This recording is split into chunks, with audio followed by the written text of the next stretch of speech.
വലിപ്പ ചെറുപ്പങ്ങളില്ലാതെ തന്നെ കമ്പനികൾ വരുത്തുന്ന ഒന്ന് രണ്ട് കോമൺ മിസ്റ്റേക്കുകൾ എന്തൊക്കെയായിരിക്കും? ബെറ്ററായി പ്രസന്റ് ചെയ്തത് സാധാരണ ഔട്ട്കം അല്ല, that's A dream dream outcome. അതിനെ കമ്മ്യൂണിക്കേറ്റ് ചെയ്യപ്പെടുന്നതാണ് ഈ പെർസീവ്ഡ് ലൈക്ലിഹുഡ് ഓഫ് അച്ചീവ്മെന്റ്, അല്ലെങ്കിൽ അവർക്ക് അത് എങ്ങനെ കിട്ടും എന്നുള്ള അവരുടെ മനസ്സിലാക്കലുകളാണ്. ഈ മാർക്കറ്റിങ്ങിന് എല്ലാവരും ഒരു എക്സ്പെൻസ് ആയിട്ട് ഒരു വലിയ ചിലവായിട്ടാണ് കാണുന്നത്. അവിടെയാണ് ആക്ച്വലി നമ്മൾ ഒരു പ്രോഫിറ്റബിൾ അഡ്വർടൈസ്മെന്റ് എന്നുള്ളൊരു കോൺസെപ്റ്റ് വരെ നമ്മൾ പറയണത്. അതായത് ഒരു കസ്റ്റമറുടെ കയ്യിൽ നിന്ന് ആവറേജ് നമുക്ക് മൊത്തം വരാനുള്ള വരുമാനത്തിനെയാണ് കസ്റ്റമർ ലൈഫ് ടൈം വാല്യൂ എന്ന് പറയുന്നത്. ഇത് പറയാൻ തന്നെ ഇപ്പം ഇത്ര സമയം എടുത്തു. അപ്പോൾ ചുമ്മാ കുറച്ച് പോസ്റ്ററുകൾ ഇടുന്നതിലൂടെ വളരാൻ പറ്റുന്ന ഒരു സംഭവം അല്ല അല്ലേ? ഇപ്പം ഈ മാർക്കറ്റ് ചെയ്യുന്ന കോസ്റ്റ് അവർക്ക് റീകവർ ചെയ്യാൻ പറ്റുകയാണെങ്കിൽ ആക്ച്വലി മാർക്കറ്റിംഗ് കോസ്റ്റ് 0 ആണ്. ഈ പറയുന്ന പോലെ സംസാരിക്കപ്പെടേണ്ടതായിട്ടുള്ള ഓപ്പർച്യൂണിറ്റീസ് ഐഡന്റിഫൈ ചെയ്യുക, ക്യാക്ക് എന്താണെന്ന് കണ്ടുപിടിക്കുക, കൺവേർഷൻ പെർസെൻറ്റേജ് എത്രയാണെന്ന് അറിയുക. 1 കോടിയുടെ മുകളിലൊക്കെ ടേൺ ഓവർ വന്നു കഴിഞ്ഞാൽ അവർ കൂടുതൽ ഫോക്കസ് ചെയ്യേണ്ട പാർട്ട് എന്ന് പറയുന്നത് മാർക്കറ്റിംഗിലാണ്.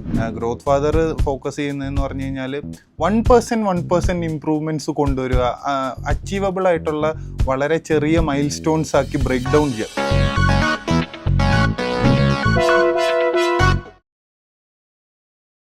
നമ്മളിപ്പോൾ ഗ്രോത്ത് ഫാദറിന് വേണ്ടിയിട്ട് നമ്മൾ ഒരു 50 മേളിലുള്ള ക്ലയൻസിനെ കറൻ്റ്ലി സെർവ് ചെയ്യുന്നുണ്ട്. അതല്ലാതെ നിയാസ് ഈ ഒരു 10 വർഷമായിട്ട് ഒരു 200ഓളം കമ്പനീസിനെ കൺസൾട്ട് ചെയ്യുന്നുണ്ട്.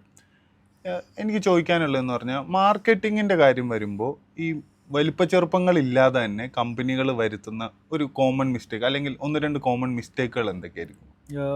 മാർക്കറ്റിംഗ് എന്ന് ബേസിക്കലി പറയുന്നത് നമ്മളുടെ പ്രോഡക്റ്റോ സർവീസ് കൊടുക്കുന്ന ഔട്ട്കം അതിനെ കമ്മ്യൂണിക്കേറ്റ് ചെയ്യപ്പെടുന്ന ഒരു ചാനലാണ്. പക്ഷെ മാർക്കറ്റിംഗ് ആണ് ഏറ്റവും കൂടുതൽ ഒരു ബിസിനസ്സിലേക്ക് റവന്യൂ കൊണ്ടുവരുന്ന ഒരു വലിയ ചാനലും. കാരണം ഇത് കസ്റ്റമേഴ്സ് അറിഞ്ഞു കഴിഞ്ഞാലാണ് നമുക്ക് കസ്റ്റമേഴ്സ് വരിക എന്ന് പറയപ്പെടും.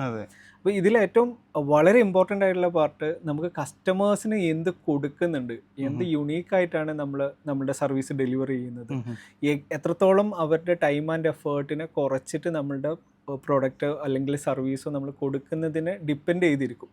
അപ്പോൾ അതിന് റൈറ്റ് ആയിട്ടുള്ള കമ്മ്യൂണിക്കേഷൻ നടത്താത്തതാണ് ഏറ്റവും വലിയൊരു മിസ്റ്റേക്ക് ആയിട്ട് കണ്ടത്. അതായത് അവർക്ക് ഇപ്പോൾ ഉള്ള ഓപ്ഷൻസിൽ നിന്ന് ഒരു ബെറ്റർ ആയിട്ടുള്ള പ്രോഡക്റ്റോ സർവീസോ അവിടെ ഉണ്ടാവണം, പ്ലസ് അത് കമ്മ്യൂണിക്കേറ്റ് ചെയ്യും വേണം അല്ലേ? എക്സാക്ട്ലി. അപ്പം നമ്മൾ ഇപ്പം ഇതിനെ ബേസിക്കലി എന്താ പറയുക, ഒരു വാല്യൂ ഇക്വേഷൻ എന്നൊക്കെ പറയും. ബേസിക്കലി ഇതിനെ സിമ്പിളായിട്ട് പറയുകയാണെങ്കിൽ dream outcome into perceived likelihood of achievement എന്ന് പറയും. അത് എന്താ അതുകൊണ്ട് ഉദ്ദേശിക്കുന്നത് വെച്ച് കഴിഞ്ഞാൽ അവർക്ക് കിട്ടുന്ന ഔട്ട്കത്തിനേക്കാളും ബെസ്റ്റ് ഔട്ട്കം ആവണം ആ കമ്പനി പ്രൊവൈഡ് ചെയ്യുന്നത്. ഇപ്പോൾ എക്സിസ്റ്റിംഗിൽ ഇപ്പം നമുക്കൊരു എക്സാമ്പിൾ എടുത്ത് പറയുകയാണെങ്കിൽ ഉബർ എടുക്കാം, അല്ലെങ്കിൽ സ്വിഗ്ഗി എടുക്കാം, സൊമാറ്റോ എടുക്കാം. അവരൊക്കെ കൊടുക്കുന്നത് എക്സിസ്റ്റിംഗ് ആയിട്ടുള്ള ഒരു മാർക്കറ്റിനെ തന്നെയാണ് അവർ ഭയങ്കര ബെറ്ററായിട്ട് പ്രസൻറ്റ് ചെയ്ത്. പക്ഷെ ആ ബെറ്ററായി പ്രസൻറ്റ് ചെയ്തത് സാധാരണ ഔട്ട്കം അല്ല, ദാറ്റ്സ് എ ഡ്രീം ഔട്ട്കം. അതിനെ കമ്മ്യൂണിക്കേറ്റ് ചെയ്യപ്പെടുന്നതാണ് ഈ പെർസീവ്ഡ് ലൈക്ലിഹുഡ് ഓഫ് അച്ചീവ്മെന്റ്, അല്ലെങ്കിൽ അവർക്ക് അത് എങ്ങനെ കിട്ടും എന്നുള്ള അവരുടെ മനസ്സിലാക്കലുകളാണ്. ഇതിനെ കറക്റ്റായി കസ്റ്റമറിന്റെ മുമ്പിൽ എത്തിച്ച് അതിനുള്ള ഇൻഫ്രാസ്ട്രക്ചർ ആ ബിസിനസ്സിന് ഉണ്ടാവുക എന്നുള്ളതാണ് ഏറ്റവും ഇമ്പോർട്ടൻ്റ് ആയിട്ടുള്ള പാർട്ട്. ഇതിനെ കമ്മ്യൂണിക്കേറ്റ് ചെയ്ത് കസ്റ്റമേഴ്സിനെ പുള്ള് ചെയ്യലാണ് ശരിക്കും മാർക്കറ്റിങ്ങിൻ്റെ പാർട്ട്. ഒപ്പം തന്നെ ആ ബ്രാൻഡിൻ്റെ പൊസിഷൻ അതിനനുസരിച്ച് ഇൻക്രീസ് ആവുകയും കസ്റ്റമറിന് ഇത് വേണം എന്നുള്ള ഒരു പെർസീവ്ഡ് ആയിട്ടുള്ള ഒരു പാർട്ടിയിലേക്ക് ഇത് മാറുകയും ചെയ്യുക എന്നുള്ളതാണ്. മനസ്സിലായി. അപ്പോൾ ഈ കമ്മ്യൂണിക്കേഷൻ എന്ന് പറഞ്ഞല്ലേ, ഇപ്പോൾ ഈ കമ്മ്യൂണിക്കേഷനിലേക്ക് പോകുമ്പോൾ തന്നെ ഈ പ്രൊഡക്റ്റിനനുസരിച്ചും സർവീസിനനുസരിച്ചും ഇപ്പോൾ ഏത് പ്ലാറ്റ്ഫോം ഐഡൻറ്റിഫൈ ചെയ്യണം, അല്ലെങ്കിൽ എൻ്റെ ബ്രാൻഡ് ഏത് ടോണിലായിരിക്കണം ആൾക്കാരോട് കമ്മ്യൂണിക്കേറ്റ്, ഇങ്ങനെയുള്ള കുറേ കാര്യങ്ങളുണ്ടല്ലോ. അതിനെ ഒരു ബ്രാൻഡ് ലെവലിൽ നിന്നിട്ട് എങ്ങനെ അതിനെ മനസ്സിലാക്കാനുള്ള കുറച്ച് എളുപ്പവഴികൾ ഞാൻ പറയുന്നില്ല, ഒരു ഫ്രെയിം വർക്കൊക്കെ എങ്ങനെ അതിലേക്ക് ഉണ്ടാക്കാം? ഇത് ബേസിക്കലി ഒരു ബ്രാൻഡിങ്ങിൻ്റെ പെർസ്പെക്റ്റീവാണ് ആ ഒരു പാർട്ട്. നമുക്ക് കൃത്യമായിട്ടുള്ള ഗൈഡ് ലൈൻസും അല്ലെങ്കിൽ കൃത്യമായിട്ടുള്ള വിഷനും ഇത് നമുക്ക് റൈറ്റും റോങ്ങും ഒക്കെ ആക്കുന്ന ചിലപ്പോൾ ഒരു ലോഗോ മുതലുള്ള എത്രത്തോളം നമ്മൾ അതിന് പ്രയോറിറ്റി കൊടുക്കുന്നത്, അതിൻ്റെ കളർ കോമ്പിനേഷൻ, ഇതൊക്കെ വളരെ ഇമ്പോർട്ടൻ്റ് ആണ്. ബട്ട് അതിനേക്കാളും ഏറ്റവും ഇമ്പോർട്ടൻ്റ് അല്ലെങ്കിൽ നമുക്ക് ഏറ്റവും ഫോക്കസ് ചെയ്യേണ്ട പാർട്ട് നമ്മളുടെ ഡെലിവറി, അല്ലെങ്കിൽ നമ്മൾ എന്താണ് ആ കസ്റ്റമറിൻ്റെ പെർസ്പെക്റ്റീവിലുള്ളത്, ആ ബ്രാൻഡിനോട് ടുവേർഡ്സ് ഉള്ളത്, അത് ചെയ്യലാണ്. വിച്ച് സിംപ്ലി മീൻസ് ബ്രാൻഡിങ് എന്ന് പറയാം. ബ്രാൻഡിങ് എന്ന് പറയുമ്പം അതൊരു ആക്ച്വലി ഒരു ഗട്ട് ഫീലിംഗ് എന്ന് പറയാം ഇതിന്. അതായത് ഒരു കളക്റ്റീവായിട്ടുള്ള നമ്പർ ഓഫ് നമുക്ക് ആ ബ്രാൻഡ്, ഇപ്പം നമ്മളൊരു മനുഷ്യന്മാരോട് എങ്ങനെയാണ് ഒരാളെ എങ്ങനെയാണ് നമ്മൾ വിലയിരുത്തുക, ഒരു കാര്യങ്ങളുകൊണ്ടല്ല, ഒരുപാട് നമ്പർ ഓഫ് കാര്യങ്ങളുടെ ഒരു കളക്റ്റീവായിട്ടുള്ള ഈ ബ്രാൻഡിങ് എന്ന് പറയുന്നതും ഇപ്പം ഫോർ എക്സാമ്പിൾ ബിലാലിന് ഉണ്ടാവുന്ന ആപ്പിളിനോടുള്ള അല്ലെങ്കിൽ ആപ്പിൾ എന്ന ബ്രാൻഡിനോടുള്ള പെർസ്പെക്റ്റീവ് ഫീൽ അല്ലേ ചിലപ്പോൾ എനിക്ക് ഉണ്ടാവുക. അപ്പം പക്ഷെ എന്നാലും അതിനൊരു കളക്റ്റീവ്നെസ് ഉണ്ടാവും. അതായത് ഈ ബ്രാൻഡ് ഇപ്പം ആപ്പിള് ഗുഡ് ബ്രാൻഡാണ്. അപ്പം ഇത് ആക്ച്വലി ആൾക്കാരിലുള്ള ഒരു കളക്റ്റീവായിട്ടുള്ള ഒരുപാട് ആക്ടിവിറ്റിയുടെ ഒരു ഫീലാണ് എന്ന് വേണമെങ്കിൽ പറയാൻ പറ്റും. ഞാനിപ്പോൾ ഇതിനോട് കണക്ട് ചെയ്തിട്ട് ചോദിക്കുകയാണ്, ഇപ്പോൾ ഈ ഒരു നല്ല സർവീസും പ്രൊഡക്റ്റും ഉണ്ടാവണം, അതിനെ കൃത്യമായിട്ട് കമ്മ്യൂണിക്കേറ്റ് ചെയ്യണമെന്നുണ്ട്. കമ്മ്യൂണിക്കേറ്റ് ചെയ്യാൻ നമുക്കുള്ള ഏറ്റവും ഉള്ള ഒരു ഓപ്ഷൻ എന്ന് പറയുന്നത് മാർക്കറ്റിംഗ് ആണ്. പക്ഷേ നമ്മൾ കാണാറുള്ള ഒരു പൊതുവെ ഉള്ളൊരു ട്രെൻഡ് എന്താണെന്ന് വെച്ച് കഴിഞ്ഞാൽ, ഈ മാർക്കറ്റിങ്ങിനെ ഒരു എക്സ്പെൻസ് ആയിട്ടാണ് പല ബ്രാൻഡ് ഓണേഴ്സും കാണുന്നത്, തുടക്കത്തിലെങ്കിലും ഈ ഒരു സെയിലും ബിസിനസ്സൊക്കെ വളരുന്നതിന് മുമ്പ് വരെ. അതല്ലെങ്കിൽ മാർക്കറ്റിങ്ങിന് വേണ്ടി കൃത്യമായിട്ടൊരു ഫണ്ട് പോലും പലരും അലോക്കേറ്റ് ചെയ്യാറില്ല. അതെന്തുകൊണ്ടായിരിക്കും ആ ഒരു റീസൺ? ഇല്ല, ഏറ്റവും ഇമ്പോർട്ടൻ്റ് ആയിട്ട് ഇപ്പോൾ എൻ്റെ ഒരു എക്സ്പീരിയൻസ് എന്ന് പറയുകയാണെങ്കിൽ ഏറ്റവും ഇമ്പോർട്ടൻ്റ് ആയിട്ടുള്ളത് ഇതിൽ ക്ലാരിറ്റി കുറവാണ്. അതെ, മാർക്കറ്റിംഗ് എന്ന് പറയുന്ന ഒരു പാർട്ട് പലരും എടുത്തുള്ളത് വെച്ചാൽ എപ്പോഴും നമുക്ക് അതിനെ കുറ്റം പറയാൻ പറ്റില്ല. നമ്മളൊരു പർട്ടിക്കുലർ ഏരിയയിൽ മാത്രമേ നമ്മുടെ എക്സ്പെർട്ടീസും സ്കിൽസൊക്കെ ഉണ്ടാവുക. അപ്പോൾ ആ സ്കിൽസിൻ്റെ പുറമെ നമ്മളുടെ ഒരു ഏരിയ ആണ് മാർക്കറ്റിംഗ് എന്ന് പറയുന്നത്. ഒന്ന്, അവിടെ നല്ല ടൈപ്പ് ഓഫ് നമുക്ക് ഗൈഡ് ചെയ്യാൻ പറ്റുന്ന ആൾക്കാരുണ്ടാവില്ല. സോ നമ്മളുടെ അണ്ടർസ്റ്റാൻഡിങ്ങിലാണ് പലപ്പോഴും മാർക്കറ്റിംഗ് ചെയ്യാൻ നോക്കാറ്. പല ടൈപ്പ് ഓഫ് ആക്ടിവിറ്റീസും അങ്ങനെയാണ് വരാറ്. ഏറ്റവും ബേസിക്കലി മാർക്കറ്റിംഗ് എന്ന് അല്ലെങ്കിൽ ഒരു ബിസിനസ് സ്റ്റാർട്ട് ചെയ്യുമ്പോൾ നമ്മൾ മനസ്സിലാക്കേണ്ട ഒരു പാർട്ടാണ് കസ്റ്റമർ അക്വിസിഷൻ കോസ്റ്റ്. വളരെ സിമ്പിളായിട്ട് പറഞ്ഞു കഴിഞ്ഞാൽ ഒരു കസ്റ്റമറെ നമ്മളുടെ ബിസിനസ്സിലേക്ക് കൊണ്ടുവരാം, അത് നമുക്ക് ഫ്രീ ആയിട്ടും കൊണ്ടുവരാം. പക്ഷെ അത് എത്രയാണ് എന്ന് നമ്മൾ അറിയണം. അതറിയണം. അത് മാത്രമല്ല, നമുക്ക് ഡിപ്പെൻസ്. എപ്പോഴും ഒരു കമ്മ്യൂണിക്കേഷൻ എന്ന് പറയുന്നത് 1 to 1 ആവാം, അല്ലെങ്കിൽ 1 to many ആവാം. ഇത് 2 ടൈപ്പ് ഓഫ് ആൾക്കാരിലേക്കാണ്. 1 to 1 എന്ന് പറയുന്നത് നമുക്ക് അറിയുന്ന ആൾക്കാരോടും ആവാം, അറിയാത്ത ആൾക്കാരോടും ആവാം. നമുക്ക് ഈ അറിയാത്ത ആൾക്കാരോട് കമ്മ്യൂണിക്കേറ്റ് ചെയ്യണമെങ്കിൽ എപ്പോഴും അതിനൊരു കോസ്റ്റ് ഉണ്ട്. അത് ചിലപ്പോൾ നമ്മുടെ കോണ്ടന്റ് ഡെവലപ്പ് ചെയ്യുന്ന ഒരു ഏരിയയിലാവാം. നമുക്ക് അട്രാക്റ്റീവ് ആയിട്ടുള്ള കോണ്ടന്റ് ഡെവലപ്പ് ചെയ്ത്, അല്ലാണ്ട് കുറേ നമ്മൾ പോസ്റ്റേഴ്സ് ഒന്നും ക്രിയേറ്റ് ചെയ്ത് കുറേ പോസ്റ്റ് ചെയ്തിട്ട് കാര്യമില്ല. ബട്ട് ഇൻസ്റ്റഡ് നമ്മൾ നല്ല കോണ്ടന്റ് ഡെവലപ്പ് ചെയ്ത് ആൾക്കാരെ എൻഗേജിങ് ആക്കുമ്പോൾ ബൈ ഡിഫോൾട്ടായിട്ട് നമുക്ക് ഒരു നെക്സ്റ്റ് ലെവലിലേക്ക് പോകാം. രണ്ടാമത്തെ ഒരു പാർട്ട് എന്ന് പറഞ്ഞു കഴിഞ്ഞാൽ പെയ്ഡ് അഡ്വർടൈസ്മെൻ്റ് ആണ്. അപ്പോൾ ഈ പെയ്ഡ് അഡ്വർടൈസ്മെൻറ്റിലൂടെ നമുക്ക് ആൾക്കാരിലേക്ക് പോവാം. ഇതല്ലാണ്ട് നമുക്ക് റഫറൽസ് അല്ലെങ്കിൽ ഇൻഫ്ലുവൻസർ കൊളാബറേഷൻ ഇതിനൊക്കെയാണ്. ബട്ട് സ്റ്റിൽ അതൊരു കോസ്റ്റ് അസോസിയേറ്റ് ചെയ്തത്. അപ്പോൾ ഈ കസ്റ്റമർ അക്വിസിഷൻ കോസ്റ്റ് ഓരോന്നിനും ഓരോ ചാനലിനും ഡിഫറെൻ്റ് ആയി മാറിക്കൊണ്ടിരിക്കും. പക്ഷേ നമുക്ക് എപ്പോഴും ഏറ്റവും ചെറിയ കസ്റ്റമർ അക്വിസിഷൻ കോസ്റ്റിൽ നമുക്ക് കസ്റ്റമേഴ്സ് വരുന്ന ഒരു ചാനൽ ക്രിയേറ്റ് ചെയ്യുക എന്നുള്ളതാണ്. അപ്പോൾ നമ്മൾ റൈറ്റായിട്ട് കസ്റ്റമറിന് കമ്മ്യൂണിക്കേറ്റ് ചെയ്യപ്പെടുന്ന സമയത്ത് ഇത് ആൾക്കാരിലേക്ക് ഇത് ഇൻട്രസ്റ്റിംഗ് ആയിട്ട് അവർ ബൈ ചെയ്യാൻ ശ്രമിക്കുകയും, അപ്പോൾ അങ്ങനെ ഒരു കസ്റ്റമർ നമ്മളെ കൊണ്ടുവരാൻ എന്ത് നമുക്ക് റവന്യൂ വരുന്നു എന്ന് മനസ്സിലാക്കുകയും അതിന് എഗെയിൻസ്റ്റ് ആയിട്ട് ആ കസ്റ്റമറിൻ്റെ കയ്യിൽ നിന്ന് ഈ ഒരു കമ്പനി അല്ലെങ്കിൽ ഈ ഒരു പർട്ടിക്കുലർ ബിസിനസ് എത്ര റവന്യൂ ആണ്, എത്ര പ്രോഫിറ്റ് ആണ് എന്ന് എടുക്കാനുള്ള സാധ്യതയും മനസ്സിലാക്കലാണ് അനദർ തിങ്. ഇത് മനസ്സിലാക്കുന്നതോടുകൂടെ നമുക്ക് മാർക്കറ്റിങ്ങിന് ബഡ്ജറ്റ് ചെയ്യാം. ബട്ട് ബേസിക്കലി നമ്മൾ എന്താ ചെയ്യുക, ഇതിന് പ്രോപ്പറായി ബഡ്ജറ്റ് ചെയ്യാത്തതിനെ കൊണ്ട് ഇതൊരു സൈഡിൽ നമ്മുടെ ക്ലാരിറ്റി കുറവുകൊണ്ട് ഇതൊരു സൈഡാക്കി ഇടും.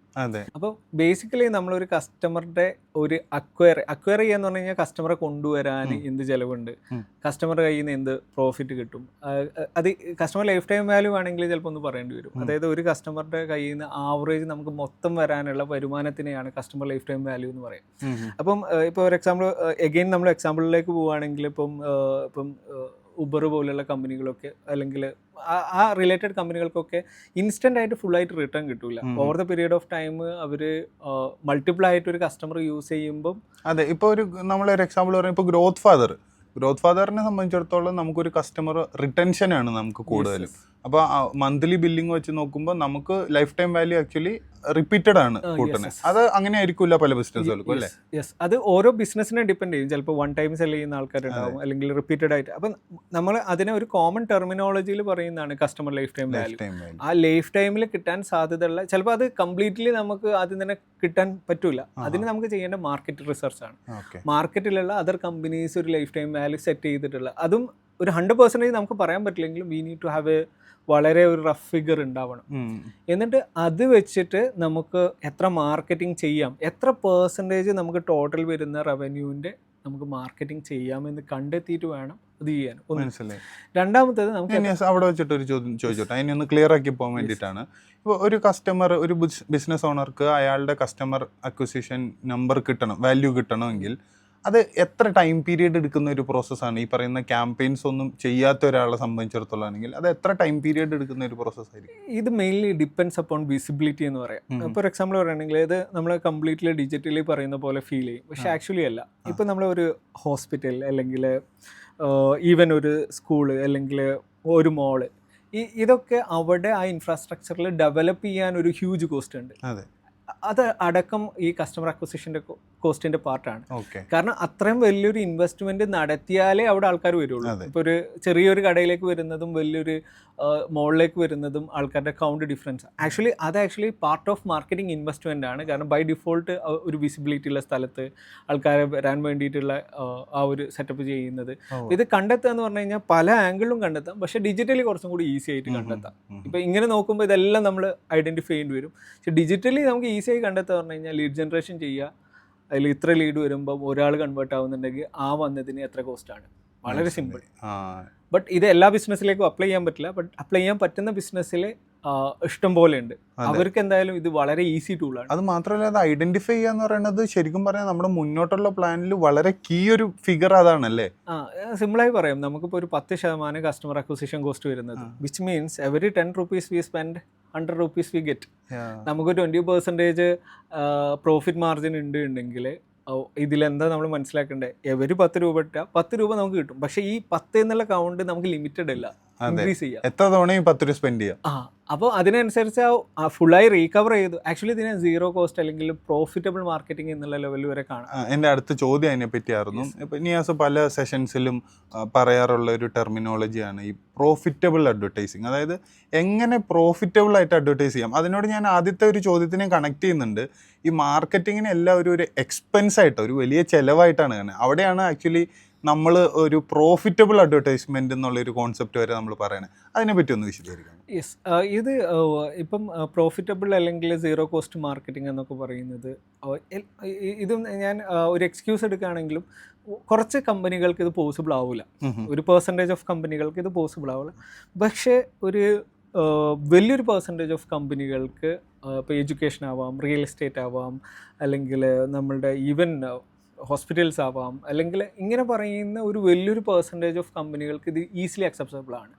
അത് മാത്രമല്ല, ഇത് ഒരുപാട് സ്റ്റാർട്ടപ്സിനും ഇത് വളരെ ഈസി ആയിട്ട് അക്സസിബിൾ ആണ്. ഇത് സിമ്പിളായിട്ട് എങ്ങനെ ഉദ്ദേശിക്കുന്നത്, ഞാൻ നേരത്തെ പറഞ്ഞൊരു പേഴ്സ്പെക്റ്റീവിലേക്ക് വരികയാണെങ്കിൽ, നമ്മൾ ചെയ്യുന്നൊരു ബിസിനസ് ഒരു 10,000 രൂപ ഉണ്ടെങ്കിൽ നമുക്കൊരു 1,000-1,500 രൂപയ്ക്ക് ഒരു കസ്റ്റമറെ കണ്ടെത്താൻ നമ്മൾ കസ്റ്റമർ അക്വിസിഷൻ കോസ്റ്റിൽ കിട്ടുകയാണെങ്കിൽ, ഈവൻ നമുക്ക് 2,000 രൂപ ഇമ്മീഡിയറ്റ് ആയിട്ട് കിട്ടുന്നുള്ളൂ അല്ലെങ്കിൽ പ്രോഫിറ്റ് ആയിട്ടുള്ളൂ, അതായത് 20% ഉള്ളൂങ്കിൽ പോലും നമുക്ക് 500 രൂപ കിട്ടിയിട്ടുള്ളൂ. That is a immediate purchase. ഈ കസ്റ്റമർ റിപ്പീറ്റഡ് പർച്ചേസ്, ഈ കസ്റ്റമറുടെ ലൈഫ് ടൈം വാല്യൂ, ഈ കസ്റ്റമറുടെ എന്താ പറയുക, ഒരു എക്സാമ്പിളായിട്ട് പറയുകയാണെങ്കിൽ തന്നെ ഈ കസ്റ്റമർ റെഫറൻസ്, ഈ അഡ്വർടൈസ് ചെയ്തതിൻ്റെ, കാരണം ഇന്ന് ബൈ ചെയ്യുന്ന ഇപ്പം നമ്മുടെ ഡിസിഷൻസ് എപ്പോഴും എടുക്കും ഒരു മാർക്കറ്റിംഗ് കാണുമ്പോൾ. ഇന്ന് തന്നെ ബൈ ചെയ്യുന്ന ആൾക്കാരല്ല, നമ്മുടെ ഒരു ടച്ച് പോയിന്റിലാവും ചിലപ്പോൾ അവർ എത്തിയിട്ടുണ്ടാവും. ചിലപ്പം ഒരു അവരുടെ ആ ഒരു റിക്വയർമെൻ്റ് ഉള്ള ഒരു ഈവൻറ്റ് വരുന്നത് ഫ്യൂച്ചറിലാവും. ഇപ്പം ഫസ്റ്റ് ക്രൈ ഒക്കെ ചിലപ്പം കുറേ കാലം മുമ്പ് മാർക്കറ്റ് ചെയ്തിട്ടാവും, ഇപ്പോൾ റീസെൻ്റ്ലി എന്നെ കിട്ടിയ ഞാൻ അവരുടെ പ്രോഡക്റ്റ് വാങ്ങി. പക്ഷേ എൻ്റെ ആവശ്യം അപ്പോഴേ വന്നിട്ടുള്ളൂ. അപ്പോൾ ഈ സാധനം നമ്മൾ മാർക്കറ്റിങ്ങിൻ്റെ അഡ്വാൻറ്റേജ്. അപ്പോൾ ഈ referrals, mouth publicity, brand positioning, ഇതൊക്കെ ഒപ്പം നടക്കുകയും അതേസമയം നമുക്ക് പ്രോഫിറ്റബിൾ ആവുകയും ചെയ്യാം. ആൻഡ് ഇതിനെ സ്കെയിൽ ചെയ്യാൻ പറ്റും കറക്റ്റായിട്ട്. പക്ഷെ ഇത് മാർക്കറ്റിങ്ങിൻ്റെ കമ്മ്യൂണിക്കേഷൻ കറക്റ്റ് അല്ല എന്നുണ്ടെങ്കിൽ ഇതൊന്നും വർക്കാവില്ല. ഈ കമ്മ്യൂണിക്കേഷൻ്റെ കാര്യം പറയുമ്പോൾ ഒരു എൻ്റെ ബിസിനസ് കൃത്യമായിട്ട് എൻ്റെ ടാർഗറ്റ് ഓഡിയൻസിൻ്റെ അടുത്തോട്ട് കമ്മ്യൂണിക്കേറ്റ് ചെയ്യപ്പെടണമെങ്കിൽ ഞാൻ എന്തൊക്കെ കാര്യങ്ങളാണ് ശ്രദ്ധിക്കേണ്ടത്? ഇതിൽ ഏറ്റവും ഫസ്റ്റ് നമുക്ക് ഇപ്പം പല ഏരിയയിൽ നിന്ന് നമ്മൾ കേട്ടിട്ടുണ്ടാവും, കസ്റ്റമർ അവതാർ എന്ന് പറയും. അതായത് നമ്മളൊരു ഐഡിയൽ കസ്റ്റമർ പേഴ്സോണ എന്നൊക്കെ പറയും. ഐഡിയൽ കസ്റ്റമർ പേഴ്സോണ എന്ന് പറഞ്ഞു കഴിഞ്ഞാൽ അയാളുടെ ഏജ്, അയാളുടെ ഇൻട്രസ്റ്റ്, അയാൾക്ക് എന്ത് പെയിൻ പോയിൻ്റാണ് ഉള്ളത്. ഇപ്പോൾ ഒരു വീട് വാങ്ങുന്ന ആളിൽ നമുക്കൊരു എക്സാമ്പിൾ എടുക്കാം. അയാളുടെ മനസ്സിലൂടെ എന്തൊക്കെ പ്രോബ്ലംസ്, അതിൽ തന്നെ ഇപ്പം നമുക്ക് ആ പെയിൻ പോയിന്റ്സിൽ തന്നെ നമ്മളിവിടെ നാട്ടിലുള്ള ഒരാൾക്കും പുറത്തുള്ള ആൾക്കും ഡിഫറെൻ്റ് ആവും. നാട്ടിലുള്ള ആൾക്കുള്ള പെയിൻ പോയിന്റ് അല്ല പുറത്തുള്ള ആൾക്ക്. ഇതിപ്പോൾ ഒരാളെ ഏൽപ്പിച്ചാൽ ഇവിടെ നേരാവും. സോ ഈ പാർട്ട് ഇപ്പം ഒരേ ഏജ് കാറ്റഗറി ഒരേ സംഭവമാണെങ്കിൽ പോലും ഇവർ തമ്മിലുള്ള ലൊക്കേഷനിൽ വരെ ഇത് ഇൻഫ്ലുവൻസ് ചെയ്യും. അപ്പോൾ അവരുടെ എന്ത് പെയിൻ പോയിന്റ് ആണ്, അവർക്ക് എന്താണ് വേണ്ടത്, ഇതിനെക്കുറിച്ച് കൂടുതൽ മനസ്സിലാക്കി എത്രത്തോളം അവരെ നമ്മളൊരു ട്രസ്റ്റ് ചെയ്യാൻ പറ്റുന്ന ഒരു ബ്രാൻഡാണ് എന്ന് അവരെ അറിയിക്കുന്നതാണ് ഏറ്റവും ഇമ്പോർട്ടൻറ്റ്. അതിനുള്ള ടൂൾസ് ആണ് ഈ പറയുന്ന ഡിജിറ്റലും എല്ലാം. അപ്പം ആ കമ്മ്യൂണിക്കേഷൻ റേറ്റ് ആക്കുക എന്ന് പറഞ്ഞു കഴിഞ്ഞാൽ ആ കസ്റ്റമർ അവതാർ എന്ന് പറയപ്പെടുന്ന ആ ഒരു പാർട്ടിൽ നമ്മൾ വളരെ ഡെപ്തിൽ നമ്മൾ മനസ്സിലാക്കുകയും അവർ നിൽക്കുന്ന ലൊക്കേഷൻ, അവരുടെ കൺസേൺസ്, അവരുടെ ചലഞ്ചസ്, ഈവൻ ഇപ്പോൾ ഇതിനൊരു എക്സാമ്പിൾ പറയുകയാണെങ്കിൽ അവരൊരു ദിവസം ഓടുന്ന സംഭവം വരെ നമുക്ക് അത്രയും ക്ലാരിറ്റി ഉണ്ട്. അപ്പോൾ അവരുടെ ഡെയിലി ലൈഫിലുള്ള മെൻ്റൽ ക്ലാരിറ്റി ഉണ്ടെങ്കിൽ പോലും നമ്മൾ അവരോട് എന്താണ് സംസാരിക്കേണ്ടത്, അവർക്ക് എങ്ങോട്ടേക്കാണോ പോകേണ്ടത്, ഇത് നമ്മളുടെ ബിസിനസ്സിൽ കറക്റ്റായിട്ട് ഐഡൻറ്റിഫൈ ചെയ്യുക എന്നുള്ളതാണ്. That is number 1. രണ്ടാമത്തേത്, ഇനീഷ്യലി പാർട്ടിൽ നമ്മൾക്ക് ഇപ്പം ആരും നമ്മളെ ട്രസ്റ്റ് ചെയ്യില്ല, നമ്മൾ പ്രൂവ് ചെയ്യണം. ആ പ്രൂവ് ചെയ്ത് റിസൾട്ട്സ് സംസാരിക്കണം. ഈ റിസൾട്ട്സ് സംസാരിക്കുന്ന പാർട്ടിലാണ് ഇത്. ഇപ്പോൾ നമ്മൾ മെജോറിറ്റി സംസാരിക്കുന്ന ഒരു സ്മോൾ ആൻഡ് മീഡിയം ബിസിനസ്സുകളെ. ഈ റിസൾട്ട്സ് കൊണ്ട് ഉദ്ദേശിക്കണേ നമ്മുടെ പ്രൊഡക്റ്റോ സർവീസോ ഉപയോഗിച്ച ആൾക്കാരുടെ ടെസ്റ്റിമോണിയൽസ് അങ്ങനെയാണോ ഉദ്ദേശിക്കുന്നത്? ഇതിനെ കേസ് സ്റ്റഡീസ് ആവാം, ടെസ്റ്റിമോണിയൽസ് ആവാം, അവർക്ക് ഇത് ബെനിഫിറ്റ് ആയിട്ടുള്ള, കാരണം അവർ നമ്മളെ റെഫർ ചെയ്യുന്നുണ്ടോ. ഇതിപ്പോൾ മാർക്കറ്റിംഗ് നമ്മൾ കുറേ പണ്ടത്തെ പോലെയല്ല, ഇന്നെല്ലാം വിസിബിൾ ആണ്, എല്ലാവരും റിവ്യൂസ് ഉണ്ട്, കാര്യങ്ങളുണ്ട്. അപ്പം കസ്റ്റമറെ നമ്മൾ ഏറ്റവും ബെസ്റ്റായിട്ട് ട്രീറ്റ് ചെയ്തിട്ടുണ്ടെങ്കിൽ അത് ഓട്ടോമാറ്റിക്കലി വരും. ഇതിനെ നമുക്ക് ഷോക്കേസ് ചെയ്യാൻ പറ്റണം. ഇങ്ങനെയുള്ള ഒരാൾക്ക് ഇപ്പം കറണ്ട് റിയാലിറ്റി, ഫ്യൂച്ചർ റിയാലിറ്റി, അതായത് ഈ ഭാഗത്തു നിന്ന് അയാളെ ഈ ഭാഗത്തേക്ക് എത്തിച്ചു by using our service or product. ഇപ്പം നമ്മളിപ്പോൾ രാത്രിയൊക്കെ ഏത് സമയത്ത് നമുക്ക് ഫുഡ് കിട്ടും, ബട്ട് പണ്ട് അങ്ങനെയല്ല. ഇപ്പം നമ്മളെല്ലാവരും രാത്രിയൊക്കെ വർക്ക് ചെയ്യുന്ന ആൾക്കാരുണ്ടാവും, അല്ലെങ്കിൽ നമുക്കിപ്പം പെട്ടെന്ന് എയർപോർട്ടിൽ പോകണം, നമ്മൾ എത്ര ആളെ വിളിക്കണം പണ്ടത്തെ കാലത്ത്, ഇന്ന് ജസ്റ്റ് ഒരു ക്ലിക്ക് അവേ. അപ്പം ഈ ഒരു പെയിൻ പോയിന്റിലേക്ക് അവർ കറക്റ്റായി അഡ്രസ്സ് ചെയ്യും, അവർ മാർക്കറ്റ് ചെയ്യും, അവർ ഇൻഫ്രാസ്ട്രക്ചർ ഡെവലപ്പ് ചെയ്യും. പ്രോപ്പറായി ചെയ്തതിനെ കൊണ്ടാണല്ലോ അത് നടക്കുന്നത്. അപ്പോൾ നിയാസ് ഇങ്ങനെ പറയുമ്പോൾ തന്നെ എനിക്ക് ചോദിക്കാനുള്ളതെന്ന് പറഞ്ഞാൽ, അപ്പോൾ ഇത് പറയാൻ തന്നെ ഇപ്പോൾ ഇത്ര സമയം എടുത്തു, അപ്പോൾ ചുമ്മാ കുറച്ച് പോസ്റ്ററുകൾ ഇടുന്നതിലൂടെ വളരാൻ പറ്റുന്ന ഒരു സംഭവം അല്ല അല്ലേ ബിസിനസ്? ഇവിടെ അതിനെ അങ്ങനെ ഡയറക്റ്റ്ലി പറയാൻ പറ്റില്ല. പക്ഷേ ഇവിടെ എന്നല്ല, കോമൺ ആയിട്ട് മാർക്കറ്റിംഗ് എന്ന് പറയുന്നതിൻ്റെ ഒരു അണ്ടർസ്റ്റാൻഡിങ്ങിൽ വളരെ വലിയ ഗ്യാപ്പുണ്ട്. പലപ്പോഴും ഓടിപ്പോയിട്ട് നമ്മൾ ബിസിനസ് ചെയ്യും. ഒരു കസ്റ്റമർക്ക് എന്താ വേണ്ടതെന്നോ, ഒരു കസ്റ്റമർക്ക് ഇനിയിപ്പോൾ നമ്മൾ ചിലപ്പം ഇപ്പം പലരും ചെറുതായിട്ട് തുടങ്ങി അവർ ആ പെയിൻ പോയിന്റ് മനസ്സിലാക്കിയിട്ട് ആ പ്രോഡക്റ്റിനെ ഇങ്ങനെ മാറ്റിയിട്ട് അവർ രക്ഷപ്പെടുന്നത്. പക്ഷെ ഇതൊന്നും അറിയാണ്ട് നാളെ നമുക്ക് ബിസിനസ് ചെയ്യണം, ഇന്ന് ഇതാക്കണം, ഈ ഒരു അണ്ടർസ്റ്റാൻഡിങ് ഇല്ലാതെ പോകുമ്പോൾ ഉണ്ടാവുന്ന ഒരു പ്രോബ്ലമാണ് ഇത്. അപ്പോൾ നമ്മൾ ഈ പോസ്റ്റർ മാത്രം ഡെവലപ്പ് ചെയ്യുക, അല്ലെങ്കിൽ ഇപ്പം മാർക്കറ്റിംഗ് എന്ന് പറയുന്നത് ഒരുപാട് നമ്പർ ഓഫ് ആക്ടിവിറ്റീസ് ആണ് എന്ന് വിചാരിക്കുന്നതാണ് പ്രോബ്ലം. മെറ്റ ആഡ്സ് ചെയ്യണം, ഗൂഗിൾ ആഡ്സ് ചെയ്യണം, ഇത്ര പോസ്റ്ററുകൾ പോകണം, ഇതല്ലാതെ ഗോൾസ് എന്താണെന്നുള്ളതിലേക്കോ അതിലേക്ക് എങ്ങനെ പോകുന്ന ഒരു സ്ട്രാറ്റജിക് ലെവൽ, അത് ഈ പറയുന്ന പോലെ അവയർനെസിന്റെ ഒരു കുറവ് തന്നെ ആയിരിക്കുമോ? അവയർനെസ് മാത്രമല്ല, അവിടെ ഇത് പറഞ്ഞു കൊടുക്കാനുള്ള ആൾക്കാരില്ല, ഇത് എക്സിക്യൂട്ട് ചെയ്യാനുള്ള ആൾക്കാരില്ല, ഇത് മനസ്സിലാക്കാൻ നമുക്ക് പലർക്കും, ഒരു മെജോറിറ്റി ആൾക്കാരും ബിസിനസിനെ കുറിച്ച് പഠിച്ചിട്ടില്ല. പക്ഷെ പല കമ്പനികളിലും നിയാസ് ഈ പറയുന്ന പോലെ ഇൻഹൗസ് ആയിട്ട് ഡിജിറ്റൽ മാർക്കറ്റർ ഉണ്ട്, ഡിജിറ്റൽ മാർക്കറ്റിംഗ് ടീമുണ്ട്. പക്ഷെ അവിടെ തന്നെയാണ് നിയാസ് പലപ്പോഴും പറയാറുള്ളത് എന്ന് പറഞ്ഞു കഴിഞ്ഞാൽ, ഡിജിറ്റൽ മാർക്കറ്റർ എന്ന് പറയുന്ന ഒരാളില്ല എന്ന് പറയുന്നുണ്ടല്ലോ, അതിനെ ഇതിനോട് കണക്ട് ചെയ്തിട്ട് തന്നെയാണോ കാണുന്നത്? യെസ്. ഇപ്പം ഡിജിറ്റൽ മാർക്കറ്റർ ഒരാളില്ല എന്ന് പറയുമ്പം ഇപ്പം നമ്മൾ ഒരു കൺസ്ട്രക്ഷൻ ചെയ്യുന്ന ഒരാളെന്നില്ലല്ലോ. വളരെ സിമ്പിളായിട്ട് പറഞ്ഞു കഴിഞ്ഞാൽ അത് നമ്പർ ഓഫ് ആൾക്കാർ, ഒരാൾക്ക് മാത്രം ഇരുന്നിട്ട് ടൈൽസ് ഇടലും പെയിന്റ് അടിക്കലും എല്ലാം ചെയ്യാൻ പറ്റില്ല. അവിടെ ഒരാൾക്കേ ചെയ്യാൻ പറ്റുള്ളൂ. നമ്മൾ പെയിന്റ് പണിക്കാരനെ ഓടുന്ന ടൈൽസ് ഇട്ടുന്ന പോലെ ഉണ്ടാവും, സിമ്പിളായിട്ട് പറഞ്ഞാൽ. അപ്പോൾ ഇതുപോലെ തന്നെയാണ് ഡിജിറ്റൽ മാർക്കറ്റ്. പ്രത്യേകിച്ച് അവന് ഇന്നലെ ഒരാളെ അടുത്തുനിന്ന് പഠിച്ചിട്ട് പെയിന്റ് അടിക്കുന്നത് എങ്ങനെ ഉണ്ടാവും? അതാണ് നമ്മൾ ഇൻറ്റേൺസ് അല്ലെങ്കിൽ പെട്ടെന്നുള്ളവരെടുക്കുക. അവരെ കറക്റ്റായിട്ട് 2 വർഷമൊക്കെ ട്രെയിനിങ് കൊടുത്ത് അവർക്ക് എന്നാൽ മാത്രമേ ആ ഇൻസൈറ്റും ആ ഒരു എക്സ്പെർട്ടീസ് ഉണ്ടാവുള്ളൂ. പക്ഷേ നമ്മളെപ്പോഴും അവിടെ നോക്കുക, ₹1 സേവ് ചെയ്യാൻ പറ്റുമോ, കോസ്റ്റ്. പക്ഷേ ഇതിൻ്റെ റിസൾട്ട് എന്താ? നമ്മുടെ ടൈമാണ് പോകുന്നത്. ഒരു ബിസിനസ് എന്ന് പറയുമ്പം ഈ കോസ്റ്റിനേക്കാളും ഏറ്റവും ഇമ്പോർട്ടൻ്റ് ടൈമാണ്. ഇന്ന് നമ്മൾ ഇപ്പോൾ കറക്റ്റായി ചെയ്തില്ലെങ്കിൽ നമ്മളെ കോമ്പറ്റീറ്റർ ചെയ്യും, അപ്പോൾ അവൻ ആ ബിസിനസ് കൊണ്ടുപോകും. അപ്പോൾ ഈ ഒരു ടൈം ആണ് ഒരു പ്രോബ്ലം. നമ്മൾ ഇപ്പോൾ ഡിജിറ്റൽ മാർക്കറ്റർ, ഞാനത് സിമ്പിളായിട്ടുള്ളൊരു എക്സാമ്പിൾ പറഞ്ഞതാണ്. അപ്പോൾ ഇതുപോലെ തന്നെയാണ് ഡിജിറ്റൽ മാർക്കറ്റിങ്ങിൽ. അത് നമുക്ക് റൈറ്റായിട്ട് എടുത്ത് റൈറ്റായിട്ടുള്ള ഒരു ടീമിനെ ക്രിയേറ്റ് ചെയ്യാൻ പറ്റിയില്ലെങ്കിൽ അത് നമുക്ക് നേരെ തിരിച്ചു കിട്ടും. ഒന്ന് നമ്മുടെ ടൈം പോവും, എഫേർട്ട് പോവും, നമ്മൾ അതിലേക്ക് ചിലവാക്കിയ പൈസ പോവും, എല്ലാം നഷ്ടമാണ്. അപ്പോൾ അവിടെ നമ്മൾക്ക് എത്രത്തോളം ക്ലാരിറ്റി ഉണ്ട്, നമ്മുടെ ഒബ്ജക്റ്റീവ് ഇത് ചെയ്യുക എന്നുള്ളതാവരുത്. നമുക്ക് എന്ത് ബിസിനസ് വരും, അല്ലെങ്കിൽ ആ ബിസിനസ്സിലേക്ക് വരാനുള്ള റോഡ് മാപ്പ് അവിടെ ഉണ്ടോ, അതിൽ ഒരു പോയിന്റ് പോലും കൺഫ്യൂഷൻ ഉണ്ടെങ്കിൽ അത് തീർത്തിട്ട് നെക്സ്റ്റ് സ്റ്റെപ്പിലേക്ക് പോവുക. ഇതാണ് ഏറ്റവും ഇമ്പോർട്ടൻറ്റ് പാർട്ട്. നമ്മളിപ്പോൾ കുറേ നേരമായിട്ട് മാർക്കറ്റിങ്ങിനെ പറ്റി മാത്രമാണ് സംസാരിക്കുന്നത്. പക്ഷെ നമുക്ക് അറിയാവുന്ന ഒരു കാര്യമാണ്, ബിസിനസ് സസ്റ്റെയിൻ ചെയ്യണമെങ്കിലും ഗ്രോ ചെയ്യണമെങ്കിലും അവിടെ സെയിൽസ് നടക്കണം. ഈ സെയിൽസ് നടക്കാനുള്ള ഒരു അസിസ്റ്റൻസ് എന്നുള്ള രീതിയിലാണല്ലോ മാർക്കറ്റിങ്ങിനെ കാണുന്നത്. അപ്പോൾ ഈ സെയിൽസിനെ മാക്സിമം ബൂസ്റ്റ് ചെയ്യാനും ഗ്രോ ചെയ്യാനും മാർക്കറ്റിങ്ങിനെ എങ്ങനെ നമുക്ക് കൃത്യമായി ഉപയോഗപ്പെടുത്താൻ പറ്റും എന്നുള്ളതാണ്. യെസ്, ഇത് ഇപ്പം ഒരു ലെവലിൽ ചോദിക്കുകയാണെങ്കിൽ സെയിൽസ് ആണോ മാർക്കറ്റിംഗ് ആണോ ഒരു ഇമ്പോർട്ടൻസ് എന്നുള്ള സംഭവം ഉണ്ടല്ലോ. ഇപ്പോൾ ഒരു ഓണ്ടർപ്രണറെ പലപ്പോഴും ഞാൻ കണ്ടിട്ടുള്ളത് ആളുടെ ഫുൾ ഫോക്കസും പോവുക സെയിൽസിൽ, എത്ര സെയിൽ നടന്നു, എത്ര നമ്പേഴ്സ് എന്നുള്ളതിലാണ്. അപ്പോൾ അതിനെ എങ്ങനെയൊന്ന് ബാലൻസ് ചെയ്യുക, അല്ലെങ്കിൽ ഏതിനെയാണ് കൂടുതൽ ഇമ്പോർട്ടൻ്റ് ആയിട്ട് കാണേണ്ടതെന്ന് ചോദിച്ചാൽ എങ്ങനെ? ഈ ഒരു കമ്പാരിസൺ യൂഷ്വലി വരാറുള്ള ഒരു സാധനമാണ്. അല്ലെങ്കിൽ ചില ആൾക്കാരെങ്കിലും അങ്ങനെ ഒരു ലെവലിലേക്ക് വരാറുണ്ട്. അതിൽ ഏറ്റവും സംഭവം വെച്ച് കഴിഞ്ഞാൽ, നമുക്ക് മാർക്കറ്റിംഗ് എന്ന് പറയുന്ന പാർട്ട് വളരെ അടിപൊളിയാണെങ്കിൽ സെയിൽസ് പുഷ് ചെയ്യേണ്ട ആവശ്യമില്ല. നമ്മൾ ഏറ്റവും വലിയ ബ്രാൻഡ്സ് ഒക്കെ എടുത്ത് നോക്കുക, ടെസ്ല, അതേപോലെ ബാക്കിയുള്ള ഇപ്പോൾ സെയിൽസിന് തന്നെ നമുക്ക് പല ആംഗിളിലും കാണും. സെയിൽസ് അത് ആക്ച്വലി ഡിസ്ട്രിബ്യൂഷനാണ്, ആക്ച്വലി സെയിൽസ് അല്ല നടക്കുന്നത്. ഇപ്പോൾ ഡിസ്ട്രിബ്യൂഷൻ നെറ്റ്വർക്കാണ് ഇപ്പം ആപ്പിൾ, ടെസ്ല പോലെയുള്ള കമ്പനികൾ ഫോക്കസ് ചെയ്യുന്നത്. അതിൽ സെയിൽസ് ഒരു പാർട്ട് തന്നെയാവും, പക്ഷെ അവരുടെ ബ്രാൻഡ് വാല്യൂസും അല്ലെങ്കിൽ ബ്രാൻഡിൻ്റെ പൊസിഷനിങ്ങും അല്ലെങ്കിൽ ആ മാർക്കറ്റിങ് അവർ ആ ഒരു കമ്മ്യൂണിക്കേഷൻ പ്രോപ്പർ ആക്കുന്നതും ഓട്ടോമാറ്റിക്കലി കസ്റ്റമേഴ്സ് വരും. അവർക്കൊരിക്കലും സെയിൽസിന് വേണ്ടി പുഷ് ചെയ്യേണ്ടി വരാറില്ല. സെയിൽസിനെ മാനേജ് ചെയ്താൽ മതി. സെയിൽസിനെ മാനേജ് ചെയ്യുക, ഒപ്റ്റിമൈസ് ചെയ്യുക, ഇംപ്രൂവ് ചെയ്യുക, അവരുടെ കമ്മ്യൂണിക്കേഷൻ റേറ്റ് ഒക്കെ, ഇതൊക്കെ നമുക്ക് വേണ്ടി വരും സെയിൽസിൻ്റെ ഒരു പാർട്ടിൽ. ഇപ്പം നമ്മൾ ഒരുപാട് ടൈപ്പ് ഓഫ് എഡ്യൂക്കേഷണൽ കമ്പനികളൊക്കെ, അവിടെ ഇപ്പം ഏറ്റവും ചലഞ്ച് വരുന്ന ഒരു ഏരിയ, കാരണം ഒരുപാട് ലീഡ് വന്നിട്ടുണ്ടാവും, പക്ഷേ അതിൽ ഒരു സെയിൽസ് നടക്കാത്തതാണ്. പക്ഷേ അവിടെ നടത്താനും പോസിബിൾ ആയിട്ടുള്ള ഒരു പാർട്ട് എന്ന് പറഞ്ഞു കഴിഞ്ഞാൽ, നമ്മളുടെ ബ്രാൻഡിൻ്റെ പൊസിഷൻ ആ ഒരു മാർക്കറ്റിൽ ഇമ്പ്രൂവ് ചെയ്ത് ഇപ്പോൾ ആ ഒരു ബ്രാൻഡിൻ്റെ പൊസിഷൻ എന്ന് പറയുമ്പോൾ പലപ്പോഴും ഒരു ബ്രാൻഡിങ്ങിലുള്ള ലോഗോ പോലുള്ള കുറേ കാര്യങ്ങളിലേക്ക് വരും. ഞാൻ ഉദ്ദേശിക്കുന്ന പാർട്ട് എന്ന് പറഞ്ഞാൽ നമ്മുടെ മാർക്കറ്റിംഗ് കമ്മ്യൂണിക്കേഷൻ ഉണ്ടല്ലോ, നമ്മളുടെ USPs, നമ്മളുടെ എന്താണ് പെയിൻ പോയിന്റ് അഡ്രസ്സ് ചെയ്യുന്നത്, ആ ഒരു പാർട്ട് ക്ലിയർലി കമ്മ്യൂണിക്കേറ്റ് ചെയ്യുക, അതിൻ്റെ കേസ് സ്റ്റഡീസിനെ മാർക്കറ്റ് ചെയ്യുക. ഈ ഒരു സംഭവം നടക്കുമ്പോൾ ഓട്ടോമാറ്റിക്കായിട്ട് നമ്മളുടെ സെയിൽസിലേക്ക് വലിയൊരു ഫ്ലോ വരും.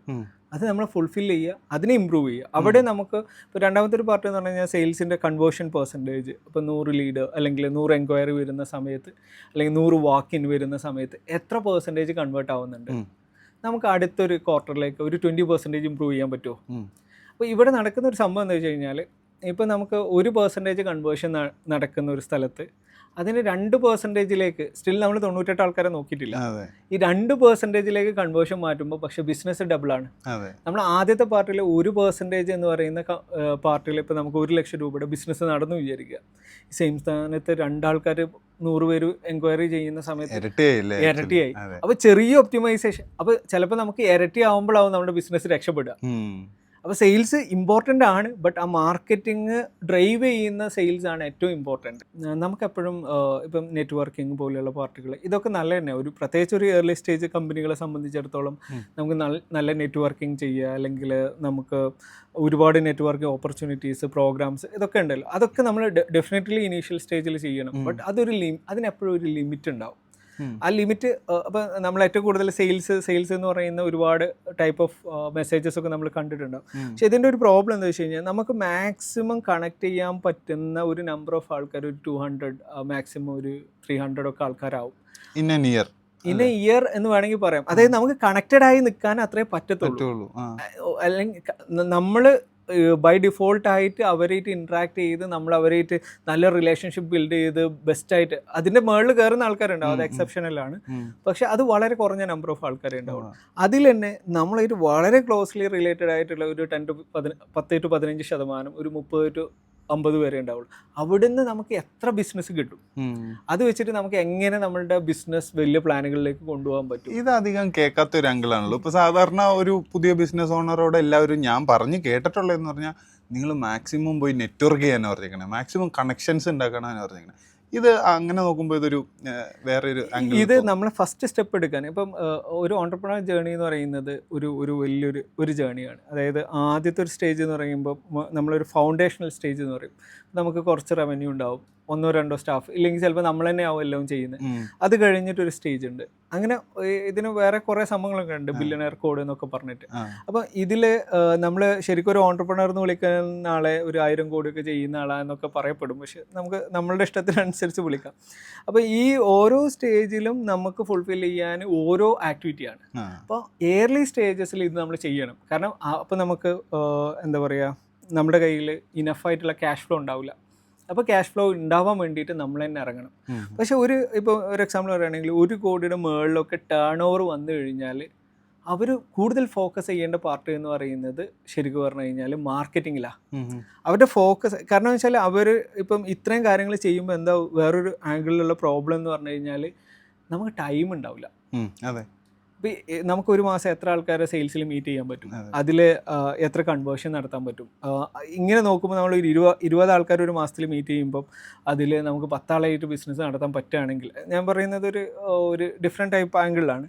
അപ്പോൾ നമുക്ക് അതിൽ ലിമിറ്റേഷൻ ഉണ്ടാവും. അപ്പോൾ നമുക്ക് ഓപ്പറേഷനിൽ ശ്രദ്ധിക്കാൻ പറ്റില്ല, ക്വാളിറ്റി കൺട്രോളിൽ ശ്രദ്ധിക്കാൻ പറ്റില്ല, കാരണം ടീം വളരുന്നുണ്ടാവും, അവരുടെ പ്രോബ്ലത്തിൽ ഇടപെടാൻ പറ്റില്ല. ഇങ്ങനെ പറയുന്ന ഒരുപാട് പാർട്ട് വരും. ഈ ഒരു പാർട്ട് നമ്മൾ എപ്പോൾ നിർത്തണം എന്നും കൂടി നമ്മൾ ഐഡൻറ്റിഫൈ ചെയ്യണം.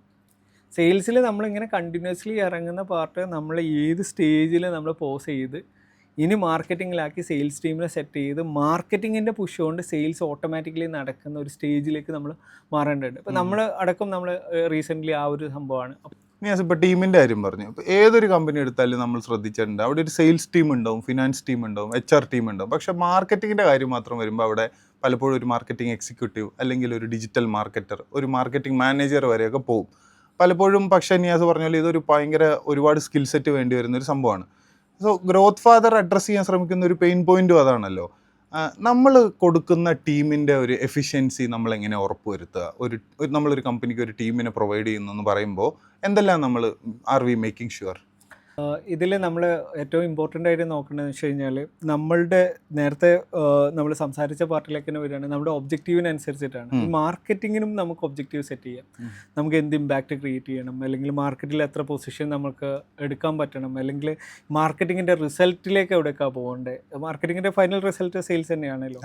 അപ്പോൾ അല്ലെങ്കിൽ നമ്മുടെ ആ പൊസിഷനും ഇമ്പ്രൂവ് ആവുന്നതും ഇതെല്ലാം മെഷറബിളാണ് ഇന്നത്തെ കാലത്ത്. അപ്പോൾ ഈ മാർക്കറ്റിംഗ് എന്ന് പറയുന്ന വലിയൊരു കാറ്റഗറിയുടെ ഒരു പാർട്ടാണ് നമ്മുടെ ഡിജിറ്റൽ പാർട്ട്. ഇപ്പം നമ്മൾ അവിടെയാണ് ഫോക്കസ് ചെയ്യുന്നത്. ബട്ട് സ്റ്റിൽ നമ്മളിപ്പം നമ്മളൊരു വലിയൊരു ലിസ്റ്റ് ഓഫ് സംഭവങ്ങൾ ഉണ്ടാക്കിക്കൊണ്ടിരിക്കുകയാണ്. അതായത് ഏത് ടൈപ്പ് ഓഫ് മാർക്കറ്റിംഗ് വന്നു കഴിഞ്ഞാലും അവിടെയുള്ള കേരളത്തിലുള്ളയും പുറത്തുള്ളതായിട്ടുള്ള ബെസ്റ്റ് വെൻഡേഴ്സ് അല്ലെങ്കിൽ അവർക്ക് അസോസിയേറ്റ് ചെയ്യാൻ പറ്റുന്ന, അപ്പോൾ ഒരു കമ്പനി വരുന്ന സമയത്ത് അവർക്ക് ക്ലിയർ കട്ട് ഗൈഡൻസ് ഉണ്ടാവും ഏത് ലെവലിൽ. ഇപ്പോൾ അവർക്ക് ഇപ്പം ഓഫ്ലൈനിലുള്ള ഒരു ക്യാമ്പയിൻ അല്ലെങ്കിൽ ഒരുപാട് ഹോർഡിങ്സ് ഉള്ള ക്യാമ്പയിൻസ് ആണെങ്കിൽ പോലും നമുക്ക് കൊടുക്കാൻ പറ്റും ഇത്ര ആൾക്കാരുടെ മുമ്പിലേക്ക്. അതെ, നമ്മളൊരു ഡിജിറ്റൽ മാർക്കറ്റിംഗ് കമ്പനി എന്നുള്ള രീതിയിൽ ഡിജിറ്റൽ മാർക്കറ്റിംഗ് മാത്രമാണ് വർക്ക്ഔട്ട് ആവുള്ളൂ എന്ന് പറഞ്ഞ് മാറിയിരിക്കുന്ന ഒരു സംഭവം അല്ലല്ലോ അല്ലേ? അപ്പോൾ ഈ ഒരു സംഭവത്തിൽ നമുക്കൊരു ഫുൾ ഇമ്പാക്റ്റ് ക്രിയേറ്റ് ചെയ്യാൻ നമ്മൾ ലിസ്റ്റ് ഡെവലപ്പ് ചെയ്തുകൊണ്ടിരിക്കുകയാണ്. ഇനി നമ്മളുടെ ഒരു കേസിലേക്ക് വരികയാണെങ്കിൽ ഡിജിറ്റൽ മാർക്കറ്റിംഗ് എന്ന് നമ്മൾ നേരത്തെ പറഞ്ഞ പോലെ ഒരു മാർക്കറ്റർ ഇല്ല അല്ലെങ്കിൽ ഡിജിറ്റൽ മാർക്കറ്റർ ഇല്ല എന്ന് പറയുന്നതിന് റിലേറ്റ് ചെയ്യുന്നൊരു പാർട്ടുണ്ട്. അപ്പം അതിൽ നമുക്ക് കൃത്യമായിട്ടുള്ള ആൾക്കാർ വേണം ഓരോ കാര്യങ്ങളും. ഇപ്പോൾ നമുക്ക് ഈ ഡിജിറ്റൽ മാർക്കറ്റിങ്ങിന് തന്നെ ഒരുപാട് സബ് കാറ്റഗറി ഉണ്ട്. SEO, search engine optimisation, advertisement അല്ലെങ്കിൽ പെയ്ഡ് മീഡിയ ബൈയിങ് എന്ന് വേണമെങ്കിൽ പറയാം. ഇനി മൂന്നാമത്തെ ഒരു കാറ്റഗറി പറയുകയാണെങ്കിൽ ഇമെയിൽ മാർക്കറ്റിംഗ്, കോണ്ടന്റ് മാർക്കറ്റിംഗ്, അല്ലെങ്കിൽ സോഷ്യൽ മീഡിയയിൽ നമ്മൾ റെഗുലർലി കോണ്ടന്റ്, ഇതിന് ക്രിയേറ്റീവ് ഡിസൈൻസ് അല്ലേ, എത്രയോ ആംഗിൾസ്. അപ്പോൾ ഇത്രയും ഡിഫറെൻറ്റ് ടൈപ്പ് ഓഫ് സംഭവങ്ങളുണ്ട്. അപ്പോൾ ഒരു പ്രോപ്പർ ടീമിനെ നമ്മൾ ഡെവലപ്പ് ചെയ്യണമെങ്കിൽ പോലും ഇന്നത്തെ നമ്മുടെ കേരളത്തിലുള്ള ഒരു മാർക്കറ്റ് ലെവലിൽ വെച്ചിട്ട് പോലും ഒരു നല്ല ടീമിനെ ക്രിയേറ്റ് ചെയ്യുന്ന 2 to 3, 4 ലക്ഷം രൂപയെങ്കിലും ആവും. അതായത് ഒരു ബേസിക് ടീമിനെ നമുക്കൊരു കമ്പനിക്ക് വേണ്ടിയിട്ട് ക്രിയേറ്റ് ചെയ്യണം. പക്ഷേ ഇത് പല സ്മോൾ ആൻഡ് മീഡിയം നമുക്ക് പിന്നെയും കൂട്ടാം. പക്ഷേ സ്മോൾ ബിസിനസ്സിന് അഫോർഡബിൾ അല്ല. ഒരു 4 ലക്ഷം ഈ ഒരു ടീമിന് 4 to 5 ലക്ഷമൊക്കെ ഒരു ടീമിന് അലോക്കേറ്റ് ചെയ്യുക എന്ന് പറയുന്ന സമയത്ത് ഇതിനെ ഞാൻ വളരെ ബേസിക് ആയിട്ടുള്ളൊരു സംഭവം പറയാം. ഇപ്പോൾ UAE പോലുള്ള അല്ലെങ്കിൽ ഔട്ട്സൈഡുള്ള അവർക്ക് 1-2 ആൾക്കാരെ എടുക്കുമ്പോഴേക്കും തീർച്ചയായിട്ടും ഇപ്പം നമുക്ക് കഴിഞ്ഞ 2 മാസത്തിൽ ആക്ച്വലി GCC ക്ലയൻസ് നല്ല രീതിയിൽ വരുന്നുണ്ട്. അത് എന്താണെന്ന് വെച്ച് കഴിഞ്ഞാൽ നമ്മൾ ആ പെയിൻ പോയിന്റിനെ ശരിക്കും മനസ്സിലാക്കി അതിനെ അഡ്രസ്സ് ചെയ്തു എന്നുള്ളതാണ്. നമ്മൾ കാൽക്കുലേറ്റ് ചെയ്ത് നോക്കിയപ്പോൾ ഒരു 2 പേരുടെ ടീമിനെ പോലും ഒരു GCC ക്ലയൻറ്റ് മാനേജ് ചെയ്യണമെങ്കിൽ മിനിമം 1 ലക്ഷം രൂപ ചിലവുണ്ട് അവിടെ മിനിമം. അത് ബേസിക് ആൾക്കാരെ കിട്ടും. അത് ഏറ്റവും ബേസിക് സ്കിൽ സെറ്റ് ഉള്ളവരെ മെയിൻറ്റെയിൻ ചെയ്യണമെങ്കിൽ 1 ലക്ഷം രൂപ ചിലവുണ്ട്. അവിടെയാണ് നമ്മൾ അതിൻ്റെ ഒരു 3/4 അല്ലെങ്കിൽ ഈവൻ ഹാഫ് ദ കോസ്റ്റിൽ നമ്മളൊരു ടീമിനെ തന്നെ കൊടുക്കണേ. എൻ്റെ അടുത്ത ചോദ്യം അതാണ്. എങ്ങനെ കൊടുക്കാൻ പറ്റുന്നു ഈ പറയുന്ന റേഞ്ചിൽ ഇത്ര ഒരു ടീമിന്? യെസ്, നമുക്ക് പലപ്പോഴും ഇതിൻ്റെ ഫ്രാക്ഷൻ ഓഫ് ടൈം മതി. ഇപ്പം ഒരു എക്സാമ്പിൾ പറയുകയാണെങ്കിൽ ഒരു ക്രിയേറ്റീവ് ഡിസൈനർ നമുക്ക് ഫുള്ളായിട്ട് വേണ്ടി വരില്ല. അപ്പോൾ പക്ഷേ ഇത് മാനേജ് ചെയ്യാനുള്ള ആൾ വേണം, ഇങ്ങനെയുള്ള ഒരു സ്ട്രക്ചർ വേണം. അപ്പോൾ സ്വാഭാവികമായിട്ടും അല്ലെങ്കിൽ ഒരു ഏജൻസി അല്ലെങ്കിൽ മാർക്കറ്റിംഗ് സർവീസ് ചെയ്യുന്ന കമ്പനി എന്ന് പറയുന്നത് അവർക്ക് ഒരു പൂൾ ഓഫ് എന്താ പറയുക റിക്വയർമെൻറ്റ്സ് ഉണ്ടാവും. അപ്പോൾ അതിനെ അലോക്കേറ്റ് ചെയ്ത് കൊണ്ടുപോകാൻ പറ്റുന്നതിനെ കൊണ്ട് നമുക്ക് ഫ്രാക്ഷൻ ഓഫ് ടൈം കൊടുക്കാൻ പറ്റും. പക്ഷെ ആ ഒരു കമ്പനീനെ സംബന്ധിച്ചിടത്തോളം ഇപ്പം നേരത്തെ പറഞ്ഞ എക്സാമ്പിളിലേക്ക് വരികയാണെങ്കിൽ നമുക്കൊരു നല്ലൊരു ആളവിടെ എടുക്കണമെങ്കിൽ 10,000 രൂപയുടെ മുകളിൽ ദിർഹംസിൽ കോസ്റ്റ് വരും നല്ലൊരു ആൾക്കാരെ കിട്ടണമെങ്കിൽ, which means almost 2 lakh 2.5 lakh അവിടെ മാത്രമായി. അപ്പോൾ അതല്ലാത്തവരൊക്കെ നമ്മളിവിടെ ഇന്റേൺസ് ആയിട്ട് കയറി പോകുന്ന ഒരു ബേസിക് ലെവൽ ഓഫ് ആൾക്കാരെയാണ് അവർക്ക് കിട്ടുക. അപ്പോൾ ഈ ക്വാളിറ്റി ഒരിക്കലും ഈ ഒരു കോസ്റ്റിന്റെ താഴെ കിട്ടാൻ സാധ്യതയില്ല. കാരണം അല്ലെങ്കിൽ അവർ സ്വന്തമായിട്ടുള്ള ബിസിനസ്സോ അല്ലെങ്കിൽ അവർക്ക് ഇപ്പോൾ ഓൺലൈനിൽ എന്തെങ്കിലും സെല് ചെയ്താൽ പോലും അത് മാർക്കറ്റിൽ കാണാനുണ്ട്. എന്താണെന്ന് വെച്ചാൽ ഈ പറയുന്ന പോലെ വരുന്ന ക്ലയൻസ് ഓൾറെഡി ഈ പറയുന്ന ഒരു ടീമിനെ സെറ്റ് ചെയ്തെടുത്തിട്ട് നമ്മുടെ സർവീസ് ചാർജ് മാത്രമല്ല, ആക്ച്വലി അവരാ കൊടുത്തിരുന്ന ഒരു പാക്കേജിൽ ഇൻക്ലൂഡിങ് ആഡ് സ്പെൻഡ് നമുക്ക് ഒരു എൻ്റയർ ക്യാമ്പയിൻ മാനേജ് ചെയ്യാൻ പറ്റുന്നുണ്ടെന്നുള്ളതാണ്. അത് മാത്രമല്ല ഇൻഫ്രാസ്ട്രക്ചർ എന്ന് പറയുന്ന ഒരു പാർട്ട്. പിന്നെ അവിടെ നമ്മൾ ഇപ്പോൾ സാലറി മാത്രമല്ലല്ലോ, അങ്ങനെ പോലെയുള്ള ഒരു കൺട്രിയിൽ അവരെ കീപ്പ് ചെയ്യാനുള്ള വിസ അല്ലെങ്കിൽ ഒരുപാട് അതർ എക്സ്പെൻസസ് ഉണ്ട്. ഇൻഷുറൻസ് പോലെയുള്ള ഒരുപാട് എക്സ്പെൻസസ് അസോസിയേറ്റഡ് ആണ്. അപ്പം നമ്മളെ സംബന്ധിച്ചിടത്തോളം ഈ ഫ്രാക്ഷൻ ഓഫ് ടൈം നമ്മൾ പലരുടെയും കമ്പൈൻ ചെയ്ത് അതിനൊരു സ്ട്രക്ചേർഡ് ടീമാക്കി അതിലൊരു ഹെഡ് ഓഫ് ബിസിനസ് അല്ലെങ്കിൽ ബിസിനസ് ഡെവലപ്മെൻറ്റ് മാനേജർ അല്ലെങ്കിൽ നമ്മുടെ ഏറ്റവും സീനിയർ ടീം മെമ്പേഴ്സ് ഇൻവോൾവ് ചെയ്യുന്ന തരത്തിൽ. എന്നാൽ ഇതിൻ്റെ അഡ്വാൻറ്റേജ് എന്ന് പറഞ്ഞു കഴിഞ്ഞാൽ നമ്മൾ ഒരു കമ്പനിയിലല്ല വർക്ക് ചെയ്തിട്ടുള്ളത്, നമ്മളൊരു 100-ലധികം കമ്പനികളിൽ വർക്ക് ചെയ്തതിനെ കൊണ്ട് നമ്മളുടെ ഇൻസൈറ്റ് ഇന്നലെ ഒരു കമ്പനിയിൽ വർക്ക് ചെയ്ത ഒരാളുടെ ഇൻസൈറ്റിനെ മാച്ച് ചെയ്യാൻ പോലും പറ്റില്ല. അപ്പോൾ സ്കിൽ സെറ്റ് ആണല്ലോ ഏറ്റവും ഇമ്പോർട്ടൻറ്റ്. അപ്പം ആ സ്കിൽ സെറ്റ് മാച്ച് ചെയ്യാൻ പറ്റുന്ന തരത്തിൽ ഇത്രയും ഇപ്പം ഒരേ ആൾക്ക് തന്നെ ഒരേ സമയത്തിന് 2 ടൈപ്പ് ഓഫ് വണ്ടികൾ യൂസ് ചെയ്യുകയാണെങ്കിൽ ഇപ്പം അപ്പോൾ വരെ നമുക്ക് ആ സ്കിൽ സെറ്റാണ്, അവരുടെ ടൈമോ ബ്രെയിനോ സംഭവം ഒന്നും മാറ്റർ ചെയ്യുന്നില്ല. അപ്പം നമ്മളുടെ ആ ഒരു സംഭവം ശരിക്കും പറഞ്ഞു കഴിഞ്ഞാൽ അവർക്ക് സൂപ്പർ അഫോർഡബിലിറ്റിയിലാണ് നമ്മൾ കൊടുക്കുന്നത്. കാരണം അവർക്ക് ഈ ടീമിനെ ഡെവലപ്പ് ചെയ്യേണ്ട, ഈ ടീമിനെ ഇവാലുവേറ്റ് ചെയ്യേണ്ട, മോണിറ്റർ ചെയ്യേണ്ട, ഇവരോട് കറക്റ്റായിട്ട് ഈ ഒബ്ജക്റ്റീവുകളിലേക്ക് മീറ്റ് ചെയ്യാനുള്ള കാര്യങ്ങൾ സംസാരിക്കുകയും അത് ഡെലിവർ ആവുന്നുണ്ടോ എന്ന് നോക്കുകയും അത് ഡെലിവർ ആയില്ലെങ്കിൽ ഈ ഒരു കമ്പനിയിൽ തന്നെ ഉണ്ടാവും അതർ ടീം മെമ്പേഴ്സ്, അവരെ സ്വിച്ച് ചെയ്ത് അത് ബെറ്റർ ആക്കാൻ നോക്കുക. ഇത് എപ്പോഴും ബിലാൽ തന്നെ പറയുന്നതാണ്, സ്പ്രിന്റ് അല്ല മാരത്തോൺ ആണ്. ആ ഒരു പാർട്ടിൽ നമ്മളിതിനെ കണ്ടാൽ മതി. ഇത് ബിസിനസ് എന്ന് പറയുന്നത് നമുക്ക് ഇപ്പം നമ്മുടെ ജീവിതം പോലെയാണ്, നാളെ ഇതിന് സ്റ്റോപ്പ് ഒന്നുമില്ല. ഇത് ആസ് ലോങ് ആസ് ഇത് കണ്ടിന്യൂ ചെയ്യുന്നിടത്തോളം കാലം ഇത് കണ്ടിന്യൂ ചെയ്തുകൊണ്ടേയിരിക്കും. നമ്മൾ പലപ്പോഴും ബിസിനസ്സിനെ എടുക്കുന്നത് അടുത്ത 3 മാസം നമ്മൾ മാർക്കറ്റ് ചെയ്യാൻ നിർത്താം. അതെ ഈ സ്പ്രിന്റ് മാരത്തോൺ പറയുമ്പോൾ തന്നെ ഈ തിരക്കെന്ന് പറഞ്ഞ പരിപാടി ഉണ്ടല്ലോ, എവിടെയാ റിസൾട്ട് എന്താ വരാത്തതെന്ന് പറഞ്ഞ തിരക്കുണ്ടല്ലോ. അപ്പോൾ നമ്മൾ നമ്മുടെ സെയിൽസ് കോൾസിലും കമ്മ്യൂണിക്കേഷൻസിലും പറയാറുണ്ട്, ഗ്രോത്ത് ഫാദർ ഫോക്കസ് ചെയ്യുന്നതെന്ന് പറഞ്ഞു കഴിഞ്ഞാൽ 1% ഇമ്പ്രൂവ്മെൻറ്റ്സ് കൊണ്ടുവരിക, അച്ചീവബിൾ ആയിട്ടുള്ള വളരെ ചെറിയ മൈൽ സ്റ്റോൺസ് ആക്കി ബ്രേക്ക് ഡൗൺ ചെയ്യുക. എല്ലാവർക്കും ഉള്ളത് ലാർജർ ഗോൾസാണ്, ഈ പറയുന്ന പോലെ മില്യൺസ് ഒക്കെയാണ് ഗോൾസ്. അതിനെ അച്ചീവ് ചെയ്യാൻ ശ്രമിക്കുമ്പോൾ ഈ പറയുന്ന പോലെ സ്പെൻഡും കാര്യങ്ങളും ഒക്കെ മില്യൺസിൽ തന്നെ നമ്മൾ കാണേണ്ടി വരും. അപ്പോൾ അതിനെ അച്ചീവബിൾ ടാർഗറ്റുകളാക്കി ബ്രേക്ക് ഡൗൺ ചെയ്യുക, ഓരോന്നിനും അച്ചീവ് ചെയ്യാനുള്ള ഒരു ഫ്രെയിം വർക്കിലേക്ക് പോകുക എന്നുള്ളതാണ്. ഇന്നലെ ഒരു സെയിൽസ് കോളിൽ ഒരു ക്ലയൻറ്റ് ചോദിച്ചൊരു കാര്യമുണ്ട്, നിങ്ങൾ കൊച്ചിയിലിരുന്നുകൊണ്ട് UAE ക്ലയൻ്റാണ്, നിങ്ങൾ കൊച്ചിയിലിരുന്നുകൊണ്ട് ഞങ്ങൾക്ക് ക്യാമ്പയിൻ ചെയ്താൽ വർക്കൗട്ട് ആവുമോ എന്ന് ചോദിച്ചു. അതിന് ഞാനൊരു ഉത്തരം കൊടുത്തു. നിയാസിൻ്റെ അടുത്ത് എനിക്കതിനൊരു ഉത്തരം, നമ്മുടെ ലൊക്കേഷൻ ഒരു ലിമിറ്റേഷൻ ആവുമോ? തീർച്ചയായിട്ടും ഇല്ല. നമ്മുടെ ക്ലാരിറ്റി അവിടെ ഇമ്പോർട്ടൻസ് ആണ്. ഏത് കസ്റ്റമർക്കാണ് അവർക്ക് ആക്ച്വലി ഇത് ഒരു ബിസിനസ് പെർസ്പെക്റ്റീവ് എന്നാണ് ഇതിൻ്റെ കമ്മ്യൂണിക്കേഷൻ ഡെവലപ്പ് ചെയ്യുന്നത്. പലരും തെറ്റിദ്ധരിക്കപ്പെട്ടിട്ടുള്ള ഒരു മാർക്കറ്റിംഗ് ഏജൻസിയാണ് ഇതെല്ലാം ഡിഫൈൻ ചെയ്യേണ്ടത്. അണ്ടർസ്റ്റാൻഡിങ്ങിന്ന് അവരുടെ കസ്റ്റമറിനുള്ള പാർട്ടുകൾ ക്ലാരിറ്റി ഉണ്ടാവുക, ആ കമ്മ്യൂണിക്കേഷൻ റേറ്റ് ആവുക. നമ്മൾ ആസ് എ ടൂളായിട്ട് കൺസിഡർ ചെയ്യുകയാണെങ്കിൽ ഈ പറയുന്ന എല്ലാ കാര്യങ്ങളും ഈ ഒരു ലെവലിലേക്ക് കൺസിഡർ ചെയ്യുകയാണെന്നുണ്ടെങ്കിൽ ഈ കമ്മ്യൂണിക്കേഷൻ നമ്മൾ നേരത്തെ ഡിസ്കസ് പോയതുപോലെ അവർക്ക് സോൾവ് ചെയ്യുന്ന പെയിൻ പോയിൻറ്റ്സ്, അവർക്ക് കൊടുക്കുന്ന ഡ്രീം ഔട്ട്കം, ഇങ്ങനെയുള്ള കാര്യങ്ങളെ എന്താണ് എന്ന് കറക്റ്റായിട്ട് കസ്റ്റമർ പറഞ്ഞു തരികയാണെങ്കിൽ അവരുടെ അവർ ടാർഗറ്റ് ചെയ്യുന്ന കസ്റ്റമറിൻ്റെ കറക്റ്റ് അണ്ടർസ്റ്റാൻഡിംഗ് എന്ന് നമ്മൾ പറയുകയാണെങ്കിൽ ഇതെല്ലാം എവിടെ ഇരുന്നിട്ടും ചെയ്യാൻ പറ്റും. ഏത് ടാർഗറ്റിങ് അവരുടെ ഇപ്പം ഇനി ഈവൻ ഇന്ന് നമുക്ക് നമ്മളുടെ ഇപ്പോൾ ഒരു 5 കോമ്പറ്റീറ്റർ എന്ത് അഡ്വർടൈസ്മെൻറ്റാണ് ചെയ്യുന്നതെന്ന് സെക്കൻഡുകൾക്കുള്ളിൽ മനസ്സിലാക്കാം.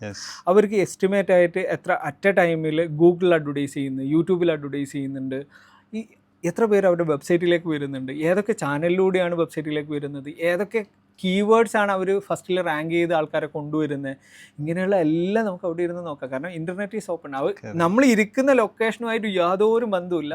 ഞാൻ പറഞ്ഞ പോലെയുള്ള ആ ഒരു മാർക്കറ്റിംഗ് കമ്മ്യൂണിക്കേഷൻ അല്ലെങ്കിൽ നമ്മുടെ ബിസിനസ്സിൻ്റെ കമ്മ്യൂണിക്കേഷനിലുള്ള ക്ലാരിറ്റി കറക്റ്റായി ടീമിന് കൊടുക്കുകയും അത് 2 ടീമും കൂടി ഇത് റെഡിയാണ് എന്ന് പറയും, നമ്മളുടെ ഇൻസൈറ്റും എക്സ്പെർട്ടീസും ആഡ് ഓൺ ചെയ്യുകയും ചെയ്താൽ ലൊക്കേഷൻ എവിടെയും പ്രോബ്ലം ഇല്ല. ഇനി നമ്മൾ ഗ്രോത്ത് ഫാദറിൽ മൈജി പോലെയുള്ള thousands of crores turn over ചെയ്യുന്ന കമ്പനികൾ നമ്മൾ സെർവ് ചെയ്യുന്നുണ്ട്. സ്റ്റാർട്ടപ്സ് ആയിട്ടുള്ള വളരെ ബഡ്ഡിങ് സ്റ്റേജിലുള്ള കമ്പനികളെ നമ്മൾ സെർവ് ചെയ്യുന്നുണ്ട്. പലർക്കും ഡിജിറ്റൽ മാർക്കറ്റിങ്ങിനെ പറ്റി അല്ലെങ്കിൽ മാർക്കറ്റിംഗ് ഇൻ പർട്ടിക്കുലർ പലർക്കും ഉള്ള ഒരു കോൺസെപ്റ്റ് എന്താണെന്ന് വെച്ചാൽ ഇത് മൈജി പോലെയുള്ള ബ്രാൻഡുകൾക്കേ പോസിബിൾ ആവൂ, ഞങ്ങൾ പോലെയുള്ള എൻട്രി ലെവലിന് പോസിബിൾ അല്ല എന്നുള്ളൊരു സംഭവമുണ്ട്. ശരിക്കും നമ്മുടെ കമ്പനിയുടെ ടേൺ ഓവർ അല്ലെങ്കിൽ നമ്മുടെ കയ്യിലുള്ള ബഡ്ജറ്റ് ഇതിനൊക്കെക്കാൾ ഉപരി ഒരു വിഷൻ ഉണ്ടെങ്കിൽ അച്ചീവബിൾ അല്ലേ ഈ പറയുന്ന ഗ്രോത്ത് എന്നുള്ളത്? യെസ്, ഇത് ഈ ഒരു സാധനം നമ്മളെപ്പോഴും സ്റ്റാർട്ട് ചെയ്യുന്ന സമയത്ത് ഇപ്പം എല്ലാ ബിസിനസ്സും നമുക്ക് സക്സസ്ഫുൾ ആവില്ല. സക്സസ്ഫുൾ ആവാത്ത ബിസിനസ്സുകളെ വേഗം പൂട്ടിയിട്ട് സക്സസ് ഉള്ള ബിസിനസ്സുകളിലേക്ക് ഫോക്കസ് ചെയ്യുക എന്നുള്ളതാണ് ആദ്യത്തെ പാർട്ട്. അല്ലെങ്കിൽ നമുക്ക് അതിൽ എക്സ്ട്രീം എക്സ്പെർട്ടീസായി നമ്പർ 1 ഇൻ ദ മാർക്കറ്റ് ആവണം, സിംപ്ലി പറയുകയാണെങ്കിൽ. ഈ രണ്ടാമത്തെ പാർട്ട് നമ്മൾ ആദ്യത്തെ സമയത്ത് സംസാരിച്ചിട്ടുണ്ടായിരുന്നു, കസ്റ്റമർ അക്വസിഷൻ കോസ്റ്റ്, പ്രോഫിറ്റബിലിറ്റി ഒക്കെ. പല കമ്പനികളും നമ്മളുടെ എക്സ്പീരിയൻസ്, എനിക്ക് കമ്പനികളുടെ പേര് ഇവിടെ പർട്ടിക്കുലർലി പറയാൻ പറ്റില്ല, വിത്തിൻ മന്ത്സിൻ്റെ ഉള്ളിൽ നമുക്ക് ഏകദേശം 25% അവരുടെ ടോട്ടൽ റവന്യൂ ആഡ് ചെയ്യാൻ പറ്റിയിട്ടുണ്ട്. അപ്പോൾ അതിൻ്റെ റീസൺ എന്താ വെച്ച് കഴിഞ്ഞാൽ പലപ്പോഴും ഇവരുടെ ഇപ്പോൾ ഈ മാർക്കറ്റ് ചെയ്യുന്ന കോസ്റ്റ് അവർക്ക് റീകവർ ചെയ്യാൻ പറ്റുകയാണെങ്കിൽ ആക്ച്വലി മാർക്കറ്റിംഗ് കോസ്റ്റ് 0 ആണ്. ഇനി ഇതിൽ തന്നെ വേറൊരു ആംഗിളിൽ ഞാൻ എപ്പോഴും എൻ്റെ ഒരു പെർസ്പെക്റ്റീവ് ഓഫ് അണ്ടർസ്റ്റാൻഡിങ്ങിൽ ഞാൻ മനസ്സിലാക്കുന്ന ഒരു സാധനമാണ് ഡിസ്കൗണ്ടഡ് അഡ്വർടൈസിങ് എന്ന് പറഞ്ഞിട്ടൊരു മെത്തേഡ് ഉണ്ട്. ഇപ്പോൾ ഒരു എക്സാമ്പിൾ പറയുകയാണെങ്കിൽ നമ്മൾ 10 ലക്ഷത്തിൻ്റെ അഡ്വർടൈസിങ് ചെയ്തു, നമുക്ക് 1 കോടിയുടെ ബിസിനസ് കിട്ടി. അപ്പോൾ നമുക്ക് 8% ആണ് നമുക്ക് എന്താ പറയുക നമ്മുടെ NP വന്നേ, നെറ്റ് പ്രോഫിറ്റ് വന്നേ. അപ്പോൾ 2 ലക്ഷം നഷ്ടമാണ് കേട്ടോ. അപ്പോൾ എന്താ സംഭവിക്കുന്നത് വെച്ച് കഴിഞ്ഞാൽ 8 ലക്ഷം നമുക്ക് റീകവറായി, അതായത് നമ്മളുടെ നെറ്റ് പ്രോഫിറ്റിൽ നിന്ന് തന്നെ ഈ പറയുന്ന മാർക്കറ്റിംഗ് ബഡ്ജറ്റ് യൂട്ടിലൈസ്ഡ് ആയി. ഒരു പ്രോഫിറ്റും കിട്ടിയില്ല എന്ന് മാത്രമല്ല 2 ലക്ഷം നെഗറ്റീവ് ആയി. പക്ഷേ എന്താ സംഭവിച്ചേ, 2 ലാഖിൻ്റെ ഡിസ്കൗണ്ടഡ് പ്രൈസിൽ 10 ലക്ഷത്തിൻ്റെ അഡ്വർടൈസ്മെൻറ്റ് കിട്ടി. ഇവരുടെ repeat order, long term prospect, അടുത്ത ലെവലിലുള്ള റെഫറൻസ്, ഇങ്ങനെ പറയുന്ന ഒരുപാട് ഓപ്പർച്യൂണിറ്റി ഉണ്ട്. പലപ്പോഴും നമ്മളുടെ പൈസ അവിടെ നഷ്ടമായിട്ടില്ല, ശരിയില്ല, പേഴ്സ്പെക്റ്റീവ് ഓഫ് തിങ്കിങ്ങിൻ്റെ പ്രോബ്ലമാണ്. അപ്പോൾ ഇങ്ങനെ പോസിബിൾ ആവുന്ന ഒരു നമ്പർ ഓഫ് ബിസിനസ്സുകളുണ്ട്. അവിടെ നമ്മൾ നമ്പേഴ്സിലേക്ക് കറക്റ്റായി നോക്കുക, എക്സ്ട്രാ ക്ലാരിറ്റി എടുക്കുക, അതിൻ്റെ ഉള്ളിലേക്ക് നമ്മൾ ഒന്നും കൂടി ഇറങ്ങി അതിനെ പഠിച്ച് മനസ്സിലാക്കി അതിൻ്റേതായുള്ള എക്സ്പേർട്ടുകളോട് സംസാരിച്ച് അതിനെങ്ങനെ നമ്മൾ പോസിറ്റീവ് ആക്കാൻ പറ്റും. അപ്പോൾ നമ്മൾ ആദ്യത്തേതിൽ പറഞ്ഞിട്ടുണ്ടായിരുന്നു 1% ജസ്റ്റ് കൺവേർട്ടഡ് ഇൻ ടു 2% ഇതാണ്. ഇത് ഞാൻ വേറൊരു എക്സാമ്പിൾ പറയാം. ഞാൻ കൺസൾട്ട് ചെയ്തിരുന്ന ഒരു കമ്പനിയാണ് 2020, വലിയ കമ്പനിയാണ്. അവരുടെ വെബ്സൈറ്റ് കൺവേർഷൻ പെർസെൻറ്റേജ് എന്ന് പറയുന്നത് 0.10 ആയിരുന്നു. വിച്ച് മീൻസ് 1000 കസ്റ്റമേഴ്സ് ആ വെബ്സൈറ്റിലേക്ക് എത്തുമ്പോഴാണ് ഒരു കസ്റ്റമർ ഉണ്ടാവുന്നത്. അത് 0.5 എത്തിയപ്പോഴേക്ക് അവരുടെ ടേൺ ഓവർ അത്രയും ടൈംസാണ്. കാരണം 0.1 5 ടൈംസിലേക്ക് എത്തി. അവരൊരു 40 ലക്ഷം 50 ലക്ഷം ചെയ്യുന്ന കമ്പനി 2.5-3 കോടിയിലേക്കാണ് പോയത്. അതായത് ഈ 1000 പേരെ വെബ്സൈറ്റിലേക്ക് എത്തിക്കാനുള്ള ചെലവ് അങ്ങനെ തന്നെ നിൽക്കുകയും ചെയ്യുന്നു. അതിൽ നിന്ന് ജനറേറ്റ് ചെയ്യുന്ന ഇൻകം 5 ടൈംസായി മാറുകയും ചെയ്യുന്നു. പക്ഷെ അവരുടെ ലിറ്ററൽ നഷ്ടം എത്രയാ ഓരോ മാസം, അത് കറക്റ്റ് ആക്കാത്തിടത്തോളം കാലം. ഇപ്പോൾ അവർക്കൊരു 50 ലക്ഷമാണ് കിട്ടിയിരുന്നെന്നുണ്ടെങ്കിൽ എന്താ പറയുക, ഓരോ മാസം അവർ നഷ്ടപ്പെടുത്തുന്നത് 2 കോടിയാണ്. 2.5 കോടി കിട്ടി എന്ന് പറയുന്നത് 0.5% ഇമ്പ്രൂവ് ചെയ്തു. 0.5 അല്ല കേട്ടോ ഇപ്പോൾ കറക്റ്റ്, കാരണം ഞാൻ ആ സമയത്തുള്ളത് അതിനെ കൊണ്ടാണ്. പക്ഷേ ഈ ചെറിയ വ്യത്യാസങ്ങൾ പോലും ഔട്ട്കത്തിൽ ഭയങ്കര ഹ്യൂജ് ഡിഫറൻസാണ്. കാരണം ഇപ്പോൾ ഈ പറഞ്ഞു വെച്ചിട്ട് എനിക്ക് നമ്മുടെ ക്ലയൻ്റായിട്ട് ഇൻട്രാക്ട് ചെയ്യുമ്പോഴും നമ്മൾ തന്നെ കുറച്ച് ഇരുന്നതുമായിട്ടുള്ളൊരു കാര്യം കൊണ്ട് ചോദിക്കുന്നതാണ്. ക്യാമ്പയിൻസ് അല്ലെങ്കിൽ ഡിജിറ്റൽ മാർക്കറ്റിംഗ് നടക്കുന്നുണ്ടാവും, അത് അങ്ങനെ തന്നെ ചിലപ്പോൾ ബ്രേക്ക് ഈവനുമാണ്, പ്രോഫിറ്റബിളും ആയിരിക്കും. പക്ഷേ നിയാസ് ഇപ്പോൾ പറഞ്ഞ പോലെ അവിടെ ഒരുപാട് ഐഡൻറ്റിഫൈ ചെയ്യപ്പെടാതെ കിടക്കുന്നുണ്ട്. ഇപ്പോൾ ഈ പറഞ്ഞ പോലെ 0.1%-ലും ഒരു പക്ഷേ അവർ പ്രോഫിറ്റബിൾ ആയിരുന്നായിരിക്കാം, അതുകൊണ്ടായിരിക്കും ഒരു പക്ഷേ അവർ നോക്കാണ്ടിരുന്നതും. പക്ഷേ ഈ പറയുന്ന പോലെ 5x ഗ്രോത്ത് അവിടെ അൺഐഡന്റിഫയബിൾ ആയിട്ട് കിടക്കുവാണ്. ഈ ഓപ്പർച്യൂണിറ്റീസിനെ ഐഡന്റിഫൈ ചെയ്യുക എന്നുള്ളതിനോട് എത്രത്തോളം പ്രാധാന്യമുണ്ട്? ഇത് ഭയങ്കര ഇൻട്രസ്റ്റിംഗ്. കാരണം എന്നെ ഏറ്റവും എക്സൈറ്റ് ചെയ്യിക്കുന്ന സാധനമാണ് ചെറിയ ചേഞ്ചസ് വരുത്തുമ്പോഴേക്ക് നമുക്ക് കിട്ടുന്ന റിസൾട്ട്. ഞാൻ നേരത്തെ പറഞ്ഞ എക്സാമ്പിൾ തന്നെ നോക്കുക, 2 കോടി എല്ലാ മാസം നഷ്ടപ്പെടുത്തുക, ഒരു വർഷം എത്ര 24 കോടി. അവർക്ക് ആകെ അല്ല എന്നുണ്ടെങ്കിൽ കിട്ടുക 50 ലക്ഷം ഇൻറ്റു 12, ഏകദേശം 6 കോടി, 20 കോടി നഷ്ടം. അത് മനസ്സിലാക്കാതെ വരെ പോവാണ്. അപ്പോൾ ഈ ഒരു എമൗണ്ട് ഉണ്ടെങ്കിൽ അവർക്ക് ഏത് ലെവലിലേക്ക് നെക്സ്റ്റ് ലെവലിലേക്ക് പോകായിരുന്നു എന്നുള്ളതാണ്. അപ്പം നമ്മൾ ഓപ്പർച്യൂണിറ്റീസ് ഒരു സൈഡിൽ മാത്രമല്ല, എല്ലാ പാർട്ടിലും നമ്മുടെ വെബ്സൈറ്റിൽ എങ്ങനെ ഇമ്പ്രൂവ് ചെയ്യണം, നമ്മുടെ കൺവേർഷൻ പെർസെൻറ്റേജിൽ എങ്ങനെ ഇമ്പ്രൂവ് ചെയ്യണം, നമ്മുടെ മെസ്സേജിങ്ങിൽ എങ്ങനെ ഇമ്പ്രൂവ് ചെയ്യണം. ഇത് മാത്രമല്ല, ഈ ഡാറ്റ നമ്മൾ ചോദിക്കുന്ന സമയത്ത് കറക്റ്റായി തരുന്നവർക്ക് നമുക്ക് തന്നെ എടുത്ത് കൊടുക്കാറുണ്ട്. ഇപ്പോൾ പലരും നമ്മൾ റവന്യൂ ചോദിക്കുമ്പോഴോ അല്ലെങ്കിൽ അവരുടെ കസ്റ്റമേഴ്സിനെ ചോദിക്കുമ്പോഴോ കറക്റ്റ് നമ്പേഴ്സ് തന്നാൽ നമുക്ക് തന്നെ സിസ്റ്റംസ് ഉണ്ട്, അവരുടെ ക്യാക്ക് മുതൽ അവരുടെ നെറ്റ് പ്രോഫിറ്റ്, അവരുടെ എക്സ്പെൻസ്, ഇതെല്ലാം ഐഡന്റിഫൈ ചെയ്യാനുള്ളത്. അപ്പോൾ ഈ നമ്പേഴ്സിലേക്ക് ആ ബിസിനസ് ഓണർ അവർ വില്ലിങ്നെസ്സോട് കൂടെ അവരുടെ ടീമിനെ കൊണ്ട് അത് എടുത്ത് കറക്റ്റ് ചെയ്യിപ്പിക്കാനുള്ള ഒരു ഉത്തരവാദിത്വം എടുത്തു കഴിഞ്ഞാൽ അവരുടെ ബിസിനസ്സിനെ സേവ് ചെയ്യാൻ പറ്റും. ഈ 0.1 ആണ് എന്നും 1000 പേര് വരുമ്പോഴാണ് ഇത് വരുന്നതെന്നും ഇതിനെ 0.5 ആക്കിയാൽ ഇത്ര ടൈംസിൽ ഡിഫറൻസ് വരുമെന്നും മനസ്സിലാക്കിയാലാണല്ലോ ആക്ഷൻ വരിക. അതെ അതെ. ഇപ്പോഴും ഈ ചർച്ചകൾ ഇപ്പോഴും ഈ പറയുന്ന രീതിയിൽ പോസ്റ്ററിൻ്റെ എണ്ണത്തിലും ഷെഡ്യൂളിങ്ങിലും ക്രിയേറ്റീവ്സിൻ്റെ എണ്ണത്തിലും മാത്രമായിട്ട് ഒതുങ്ങി നിൽക്കപ്പെടുകയും ഈ പറയുന്ന പോലെ സംസാരിക്കപ്പെടേണ്ടതായിട്ടുള്ള ഓപ്പർച്യൂണിറ്റീസ് ഐഡൻറ്റിഫൈ ചെയ്യുക, ക്യാക്ക് എന്താണെന്ന് കണ്ടുപിടിക്കുക, കൺവേർഷൻ പെർസെൻറ്റേജ് എത്രയാണെന്ന് അറിയുക, ഇതിലേക്ക് ഡിസ്കഷൻസ് മാറുന്നുണ്ടോ? അതിൻ്റെ ട്രെൻഡ് നിയാസിന് എന്താ തോന്നുന്നത്? ആ ലെവലിൽ വരുന്നുണ്ടോ? ഇത് ചിലപ്പോൾ ഒരു 2-3 വർഷത്തിനുള്ളിൽ ഇപ്പോൾ നമ്മൾ ഇപ്പോൾ എടുക്കുന്ന ഇനീഷ്യേറ്റീവ് അടക്കം ആൾക്കാരുടെ പെർസ്പെക്റ്റീവ് മാറ്റാം. പക്ഷെ ഇപ്പോഴത്തെ ഒരു സാഹചര്യത്തിൽ തീരെ ഇല്ല എന്ന് തന്നെ പറയാം. അല്ലെങ്കിൽ വളരെ കുറവാണ്. മീഡിയം ഓർ അതിൻ്റെ മുകളിലുള്ള ബിസിനസ്സുകൾക്ക് ഈ നമ്പേഴ്സും ക്ലാരിറ്റി ഉള്ളൂ. കാരണം അവിടെ അവർക്ക് ടീമും സ്ട്രക്ചറും കുറച്ച് എക്സ്പെർട്ടായിട്ടുള്ള ആൾക്കാരും കൺസൾട്ടൻസും ഒക്കെ ഉണ്ട്. പക്ഷെ അതിൻ്റെ താഴെയുള്ള കമ്പനികൾക്ക് ഈ നമ്പേഴ്സിൻ്റെ ക്ലാരിറ്റി ഇല്ലായ്മ ഭയങ്കര ഒരു പ്രോബ്ലം തന്നെയാണ്. അപ്പം ഇത് മാറുമെന്ന് ചോദിച്ചു കഴിഞ്ഞാൽ ഇത് നമ്മുടെ ഇൻഡസ്ട്രിയിൽ ഇപ്പം ഡിജിറ്റൽ മാർക്കറ്റിംഗ് ചെയ്യുന്ന ആൾക്ക് ഇപ്പോൾ ബിസിനസ്സിൻ്റെ എല്ലാ ആംഗിളും അറിഞ്ഞോളണമെന്നില്ല. അവർ ആ ടെക്നിക്കൽ ടൂളാണ് പഠിച്ചിട്ടുള്ളത്. ഇപ്പം ഇതിന് ഏറ്റവും എപ്പോഴും ഞാനൊരു എക്സാമ്പിളായിട്ട് കാണാറ്, നമ്മൾ കാർ ഓടിക്കുന്ന സമയത്ത് കാറിൻ്റെ ക്ലച്ച്, ഗിയർ, ബ്രേക്ക് ഇതൊന്നും അറിഞ്ഞിട്ട് കാര്യമില്ലല്ലോ. നമുക്കത് ഓടിക്കുന്ന എങ്ങനെ അറിയണം. ആ ഓടിക്കുന്ന അറിഞ്ഞാലും കാര്യമില്ല നമ്മൾ റേസിങ് ചെയ്യുന്ന സമയത്ത്. അവിടെ അതിൻ്റെ എക്സ്ട്രീം ലെവലിലേക്ക് പോകണം. അത് എത്ര ബിഗ് ആണോ നമ്മുടെ ഗെയിം അതിനനുസരിച്ച് ഓരോ സമയത്ത് ഇപ്പോൾ ഡ്രൈവിങ്ങിൻ്റെ കാര്യത്തിൽ പറയണ പോലെ എന്ത് ബിസിനസ്സും ഈ പറയുന്ന പോലെ ഒരു ജേർണി ആണല്ലോ. ഏത് ടൈപ്പ് ഓഫ് റോഡും എപ്പോൾ വേണമെങ്കിലും വരാം. അപ്പോൾ ഏത് റോഡിനോടും അഡാപ്റ്റ് ചെയ്ത് ഡ്രൈവ് ചെയ്യാൻ ചില സമയത്ത് സേഫായിട്ട് ഡ്രൈവ് ചെയ്യേണ്ടടുത്ത് സേഫായിട്ട് ഡ്രൈവ് ചെയ്യണം, അല്ലാതെ ആക്സിലറേറ്റ് ചെയ്യേണ്ടടുത്ത് നമ്മൾ ആക്സിലറേറ്റ് ചെയ്യണം. അങ്ങനെ അഡാപ്റ്റ് ചെയ്യാൻ കഴിവുള്ള ഒരു കൺസൾട്ടൻറ്റോ ഏജൻസിയോ ഉണ്ടാവുക, അല്ലെങ്കിൽ ഒരു ടീമിനെ ഡെവലപ്പ് ചെയ്തെടുക്കുക എന്നുള്ളത് വളരെ ഇമ്പോർട്ടൻ്റ്. അതിൽ തന്നെ നമുക്കിപ്പോൾ ഗൂഗിൾ ആഡ്സ് എങ്ങനെ റൺ ചെയ്യുക എന്ന് അറിയുന്നതിനെ കൊണ്ട് ഇതൊരു കാര്യമില്ല. അത് എത്രത്തോളം ട്രാക്ക് ചെയ്യുന്നതെന്ന് അറിയാം. ഇതിൻ്റെ ഒബ്ജക്റ്റീവിനനുസരിച്ചിട്ട് നമ്മൾ ഈ പറയുന്ന ബിസിനസ് ഒബ്ജക്റ്റീവിലേക്ക് മീറ്റ് ചെയ്യുന്നുണ്ടോ, അത് മീറ്റ് ചെയ്തതിലേക്ക് എവിടെയാണ് നമ്മളത് കറക്റ്റ് ചെയ്യേണ്ടത്. ഇതുപോലുള്ള ഇമ്പാക്ട്ഫുൾ മെട്രിക്സുകളിലേക്ക് നമ്മൾ കിടക്കണം. റാദർ ദാൻ എന്താ പറയുക, നമുക്ക് കുറേ ടൂൾസും കാര്യങ്ങളും, ഈവൻ നമുക്ക് ടീം ഉണ്ടായിട്ടും കാര്യമില്ല, എത്ര കോസ്റ്റ്ലി ടീം ഉണ്ടായിട്ടും കാര്യമില്ല. If you are not taking the ഇപ്പോൾ റെക്കമെൻഡഡ് ആക്ഷൻസ്, അല്ലെങ്കിൽ നമുക്ക് കണ്ടെത്തിയ കാര്യങ്ങൾ വർക്കൗട്ട് ചെയ്തില്ലെങ്കിലും ഇതിൻ്റെ ഔട്ട്കം ഓൾമോസ്റ്റ് നത്തിങ് ആവും എന്നുള്ളതാണ്.